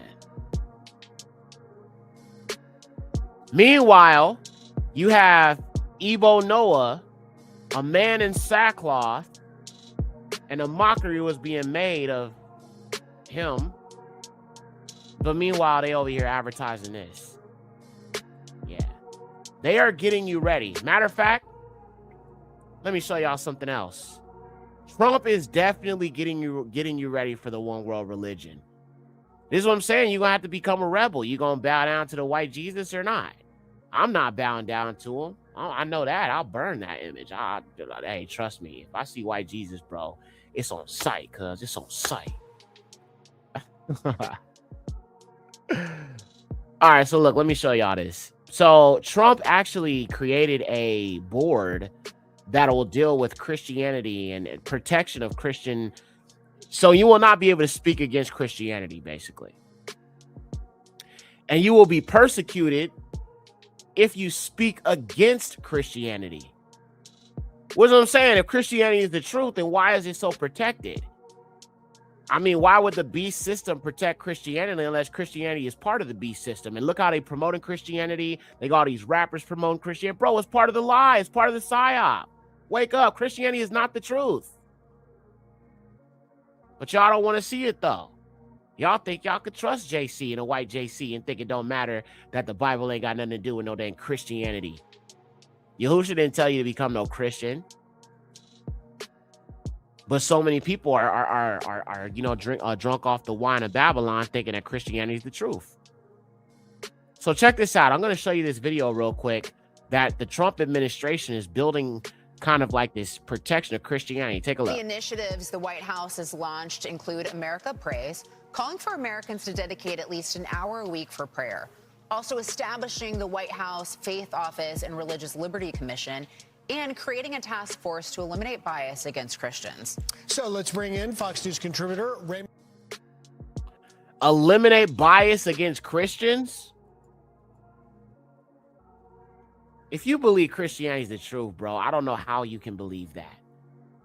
But they are definitely conditioning the masses for this one world religion and bowing down to white JC. They're definitely conditioning the masses for that. Check this out. I want you to listen to what Megyn Kelly says. Pay close attention to what she says and the words she used. And you tell me what you caught that what she said was wrong or what sounded off about what she said. Pay close attention. Let me load up this next video. Please hit the like button if you haven't hit the like button. Appreciate y'all. Much love. Barak Yahuwah. Christianity equals sour cream supremacy. Facts. The scriptures teach you can say Yahusha is Adon except by the Ruach, but everyone can say JC is Lord. I don't even say Adon or Adon. I don't even say that because that's connected to Adonai and that's connected to Baal. I just call him master. If you're going to use Adon, just say master. That's better than saying Adon because Adon is connected to Adonai and that's what them Ish people say and they don't say his name. So I don't want to say nothing they say, do what they do or anything. So I would not say Adon. But anyway, check this out. I actually felt like it was divine right order. And I have to tell you, Jack, I've prayed so many times to Charlie and to God to give me the right guidance on how to handle this whole thing. The fracture within the conservative movement, my friends turning on me because I won't call out my other friends like Tucker. This dust up between Candace and Erica and Turning Point and Erica, Turning Point and Candace, which. Did y'all catch what she said? What did she say that was wrong? Did y'all catch what she said? I'll play it one more time. All right? But I know some of y'all caught what she said. Yes. She said she prayed to Charlie. Now, let me tell you something. We're going to get... All right, y'all ready? All right, can I get deep with y'all real quick? I'm going to play it again. To y'all that didn't catch it, I'll play it again. But we're going to get deep real quick, okay? We're going to get real deep. Give me a one if y'all want me to get deep real quick with this because I think I understand what this agenda with CK is. I'm going to play it one more time and give me a one if y'all want to get deep with this real quick before I go. But I actually felt like it was divine right order. And I have to tell you, Jack, I've prayed so many times to Charlie and to God to give me the right guidance on how to handle this whole thing. The fracture within the conservative movement, my friends turning on me because I won't call out my other friends like Tucker. This dust up between Candace and Erica and Turning Point and Erica, Turning Point and Candace, which. Okay, so she says she prays to God, so-called God, and Charlie. But y'all say y'all believe in Jesus? And this is what they're doing with this Charlie thing. They are trying to immortalize him into conditioning people to get to normalize praying to regular men. This is going to lead to the worship of the beast. They're already conditioning people for it. And y'all remember I said a long time ago, at what point does it go from praying for Trump? I'm not praying for him, but I'm just saying them people who believe in him. Praying for Trump to praying to Trump. At what point does it cross that threshold? Now, let's get deep with it. Both Candace Owens and Megyn Kelly have both said that they have talked or communicated or prayed or had some communication with Charlie after he's dead. They are normalizing necromancy and communicating with spirits. Because on Candace Owens' show, she literally said, I had a dream and Charlie came to me. And I'm just like, bro, how are people not rebuking this? I mean, I don't expect heathens to know the way of Yahuwah in general, but even our people, bro, who follow Candace Owens and don't realize that she's just a bed wench. I mean, yeah, she's waking up to some things, bro, but she's bought and paid for, all right? She is controlled opposition. She married into one of these huge, families of the royal bloodline and all of that, the dragon bloodline and all that, so she's controlled opposition. Well, let me see here if I can find that video. Candace Owens talking about she had a dream and Charlie talked to her. When she said that, I knew she was she was as nutty as squirrel crap. As soon as I heard her say that, I was like, bro, this lady is crazy. Anybody that listens to her is out of their freaking mind. This woman ain't well, bro. I knew she was nutty as squirrel crap when she said that, cuz I'm so serious. Hold on, y'all. Let me turn the music down.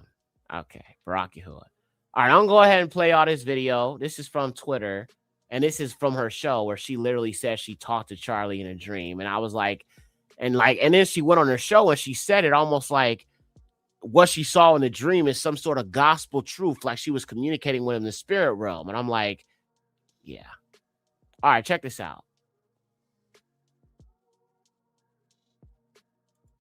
Like I just said, had a vivid dream this weekend, and Charlie came to me and he told me that he was betrayed. And so for me, you don't have to believe that, but I do believe that. And it was the immediate sense I got, actually. And I don't know who exactly it is that betrayed him, but I also felt in the dream that it is soon going to be revealed, that it's actually inevitable that it is going to be revealed, that there is nothing and no one that is going to stop the truth from coming out, and it is going to have international consequences. Take that to the bank. Quote me on that. Women tend to have a strong, like I just said. This is necromancy, y'all. And our people be like, oh, she's waking up. Oh, she's, you know what I'm saying? She's this, she's that, you know what I'm saying? But in actuality, bro, she is controlled opposition. And like I said, she was the same one promoting this Christian nationalism stuff. Let me refresh your memory. Marjorie Taylor Greene was promoting it. She was promoting it. They were all promoting this. So actually, I'm going to do a video on Candace Owens, because that man that she's claiming she's married to, bro, that marriage is so fake. It is so fake, bro. And I'm not going to get deep into it right now because that's not what this is about. But something is very, very, very off about her, Candace Owens, and just like what she's on. And she's been off since she's been kissing these people's behinds. But Christian nationalism was being promoted by these far-right influencers, and now you kind of see this push towards Christianity. Like, this is what's his name? Russell. Check this out. Father, would you guide my mouth? Would you guard my lips? Oh Lord, I bend my knee and my tongue will serve you, Heavenly Father. And no. Now, this is at Turning Point USA. I want you to notice what's being displayed here, okay? They are proudly proclaiming the name of JC. So if JC is the truth, all right, help me understand why it is being publicly broadcasted right now. That's because that is a pagan name. That is a false name, false image. The religion of Christianity is pagan. And it's just them trying to steal something that has nothing to do with them, because the first covenant and renewed covenant is about the Israelites, about the Israelites, about the Israelites.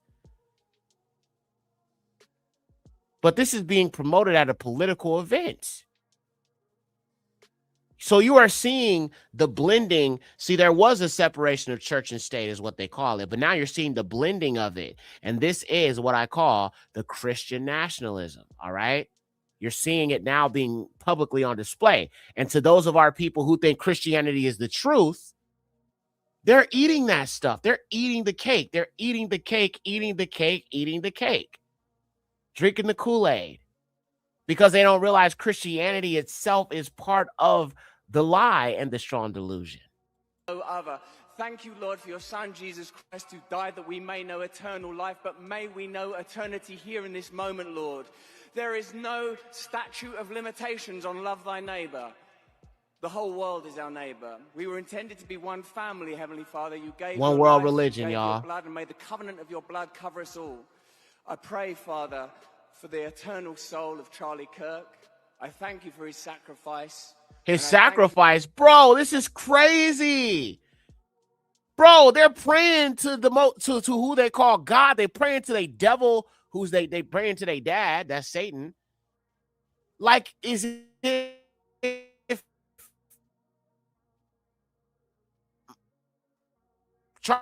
Charlie Kirk was like the lamb that was slain for their sins? This is actually crazy, y'all. This is insane. And Charlie, what's her name? Erica? Bro, she's from the fallen angels. That woman is from the fallen angels. Look how bright her eyes are. She is from the fallen angels. She is Nephilim seed. Did y'all see how she was looking on her face? Like when, you know what I'm saying? Just the way she looks, bro. I'm cutting out. Yeah, I know. That's what it is. But we back up. She is from the fallen angels, y'all.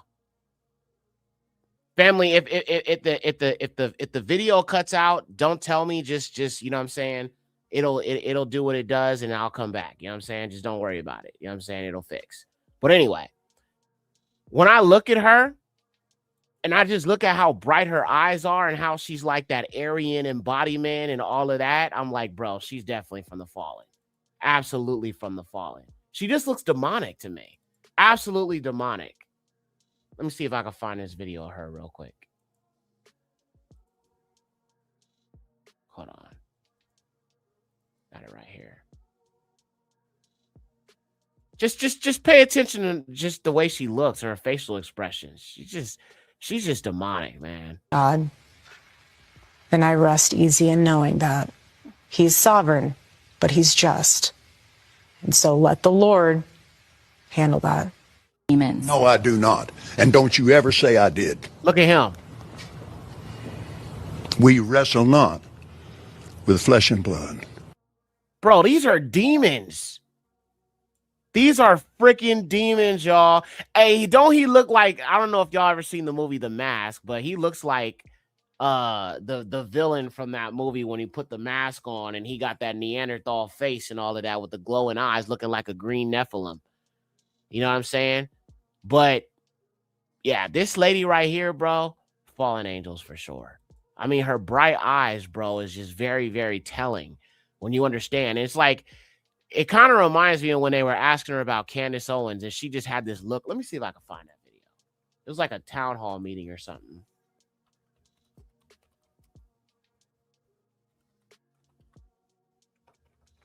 Erica. But yeah, they're basically trying to turn CK into like their JC, like their sacrificial lamb, so to speak. And it's just weird. You know what I'm saying? Pull this up. Since I'm cutting out, I'm definitely gonna jump off of here, but let me see if I can find the original video. Hold on. Right here. Okay, yeah, this is it. Okay, let me show y'all this real quick.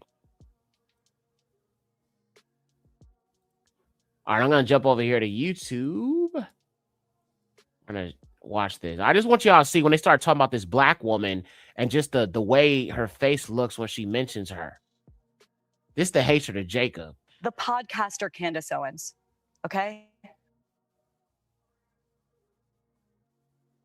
At one time, a friend of Charlie's, at one time, an employee of Turning Point. She has been one of the main peddlers of these conspiracies, and she is making a huge amount of money on it. She is building her business off of these lies. What do you want to say to her and the other people that are putting these lies out into the world right now? Stop. Bro, look at this demon, cuz. Nah, bro. That lady is not right. Okay. And like I said, I've been calling her out from day one. I'm like, bro, wait a minute. How you got all these fireworks going off? You know what I'm saying? At some dang memorial. It looked like a dang wrestling federation or something like that. I was like, what the heck is this? Oh, this is like Monday Night Raw. No Diddy. Like it really looked like some Monday Night Raw stuff. You know what I'm saying? Where, you know, Andre the Giant gonna come out. You know, or Undertaker or something like that. Just the way it looked. I was just like, and then even the way she was like, she walked up to his coffin. Now, obviously, that was not his body, but she walked up to the hand, or, you know, the coffin or whatever, and then she started crying on the coffin or the casket, and it just looked so strange and just staged, and it just, you know what I'm saying? And I was just like, something is off about this. And then even the video itself, bro, the video of his so-called unaliving, it looked like AI, the way it was skirting out, and then there was nothing on his shirt, and I was just like, yeah, bro, none of this don't add up, man. This does not add up at all, bro. Okay, this does not add up. And ever since then, I've just been looking at it with the side eye, and I'm just like, people actually really believe this? This is a video from Twitter, but just like I said, when I saw this, even I was just like, this is just very strange. That's what it looked like.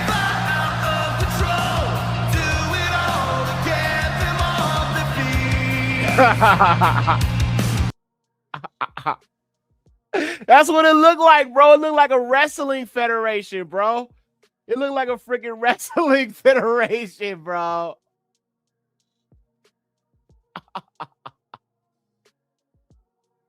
I was like, bro, like, how can someone actually take this seriously when this looks like a worldwide wrestling federation, like Monday Night Raw? That's what it looked like to me.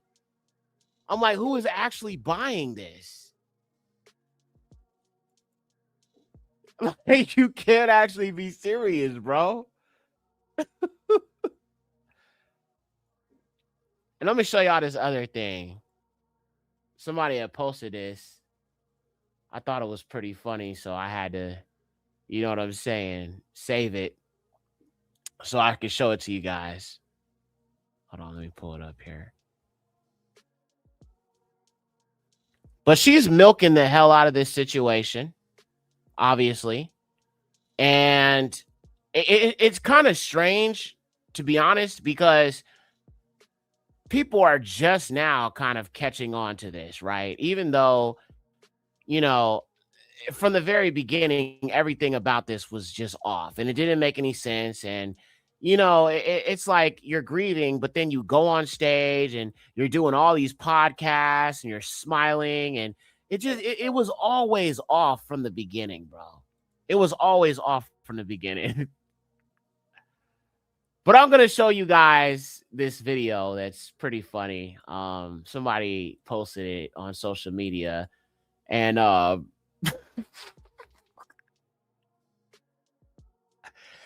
and I said, I guess we all grieve in different ways, y'all. I guess we all grieve in different ways, all right? Check this out, y'all.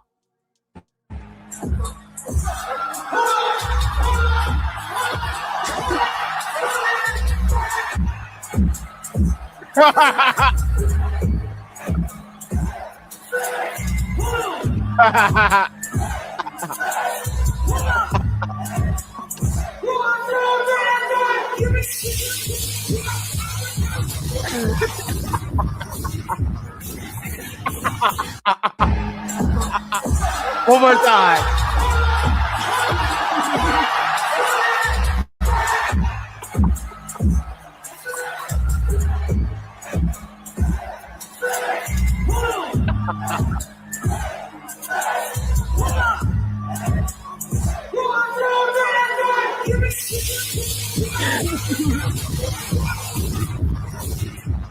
No. That's hilarious. But that's what the whole situation with the whole fireworks going off reminded me of, man. It was just like something like that. You might as well have the you know what I'm saying, the fireworks going off and people chanting in the crowd and all that, because that's what it reminded me of.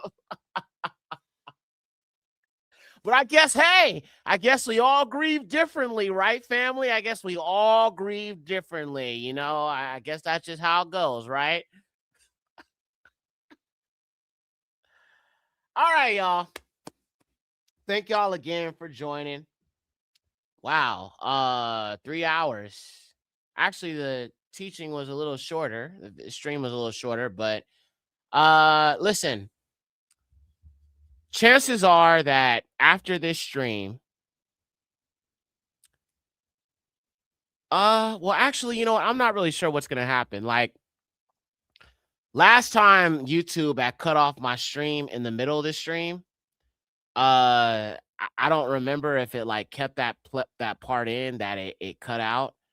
The only thing I hate is like when I edit a video like on YouTube without taking down, like if I like YouTube does have the ability, you have the ability on YouTube to be able to edit a video while it's on YouTube without taking the actual video down. The only thing I hate about that, if I edit the video or snip out that part that they took out, the comments from this stream will not show up. You know what I'm saying? So like if you try to go to the comments from the stream, then it won't show up because I edited. If you edit out or change the video, it takes out the comments that were on the video or whatever. So I don't know if it's going to remove it or not. I think it will. And I think what YouTube is going to do is they're going to give me an opportunity to just snip that part out. But I don't even know why there's a copyright on it, to be honest with you, because the footage that I use is you know what I'm saying, regular stock footage that's, you know, available to be used in video. So I don't know why the heck that happened, which it shouldn't have happened. And I don't know if it was from like some of the other clips that I used earlier, but it just was weird when I was playing the Neanderthal and then, you know what I'm saying, with the Nephilim babies. So I don't know. That was just kind of weird, but we'll see what happens. I'm gonna leave the live up. I won't remove anything. I just get irritated sometimes when it cuts out, like right when I'm in the middle of saying something and then it just cuts out. It's like they always be messing with my stream, bro. They always do this with me because I'm too real. You know what I'm saying? It's like they try to stop me and, you know, stop what I'm doing and like, you know, stifle the stream so the truth can't come out. But we got to just keep it pushing, got to keep it moving, keep doing what we're doing because the eyes are opening. Our people's eyes are opening. The truth is, you know what I'm saying? Dennis says it wasn't that long, like 30 to 45 seconds. Okay, that's fair enough. I mean, see, the thing is, from my end, like the stream was still going. The only reason I know that the stream cut off is because y'all said it was. But on my end, it was still going. And what I should have told y'all is, like, this is what I'm going to do. This is what I'm going to do, right? Moving forward. From now on, whenever I do shows where I know I'm going to be showing clips that could be copywritten, I'm going to just back it. I'm going to just always start the stream out with the Rumble link. All right? Because Rumble will not take down stuff like that. YouTube does that. So I'm actually streaming this simultaneously on Rumble right now, but I will always start the stream out with the Rumble link just in case something goes wrong. That way, if you on Rumble, you can just go to Rumble. I'll have the link in the chat and you could just go over there and you can, you know what I'm saying, watch the whole stream if something go wrong. All right. All right. So, all right, we're going to leave it there. Thank y'all again for the stream. Appreciate you guys being here again for Shabbat. I hope that you guys have a great Shabbat and Yahusha, of course. We'll be back next week. We got to talk more about these giants, the red-haired giants, and all of that. And we'll go from there. That's crazy. Got you talking to yourself. I mean, y'all were like, the thing is, when I was talking, people were like, oh, we got kicked off the stream. But see, the thing is, I knew it was going to literally bounce right back. The thing about YouTube is if they cut you off midstream, whatever content you're showing, if you remove it from the screen, it'll automatically bounce you right back. So when y'all told me that it cut out, I was like, oh, okay, well, then it's whatever I'm playing. It just cut it out or whatever. But yeah. All right, well, that's it, man. Barak Yahuwah, all esteemed to the highest Yahuwah. You know what? I'm sorry. I got to do this one more time, y'all.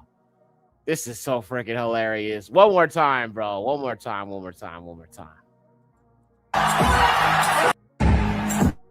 Hey.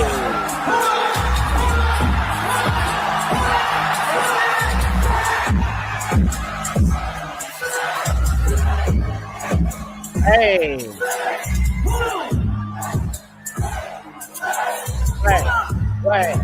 Wait.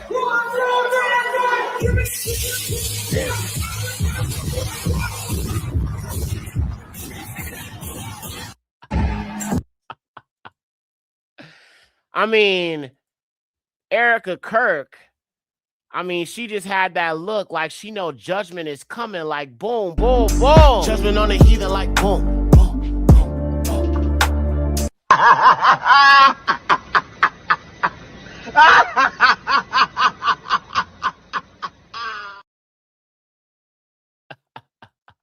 Barak Yahuwah. All right.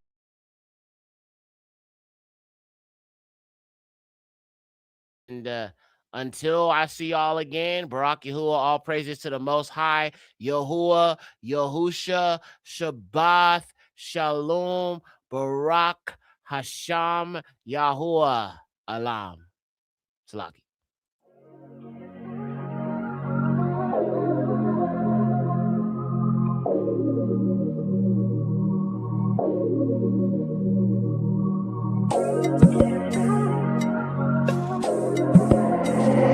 Hey, Yekcyr.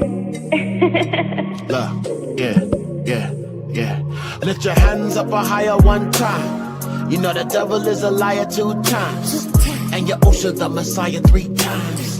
And Yahusha the Messiah 3 times. Lift your hands up higher one time. You know the devil is a liar 2 times. And Yahusha the Messiah 3 times. And Yahusha the Messiah 3 times. And Yahusha HaMashiach, he was raised in the ghetto. Yeah. And he came from the ghetto. Nazareth was the slums. He was straight from the ghetto. Pharisees see the serpent of the father, the devil. Yahusha take the wheel, put the gas to the pedal. Yeah, didn't ask to be the vessel. The heathens act friendly, see the mask of these devils. And Yahusha take the wheel, put the gas to the pedal. Lift your hands up higher one time. You know the devil is a liar 2 times. And Yahusha the Messiah 3 times. And Yahusha the Messiah 3 times. Lift your hands up higher one time. You know the devil is a liar 2 times. And Yahusha the Messiah 3 times. And Yahusha the Messiah 3 times. And Yahusha HaMashiach, he was raised in the ghetto. Yeah. And he came from the ghetto. Nazareth was the slums. He was straight from the ghetto. Pharisees see the serpent of the father, the devil. And Yahusha HaMashiach, he was raised in the ghetto. Yeah. And he came from the ghetto. Nazareth was the slums. He was straight from the ghetto. Pharisees see the serpent of the father, the devil. Hey, Yekcyr.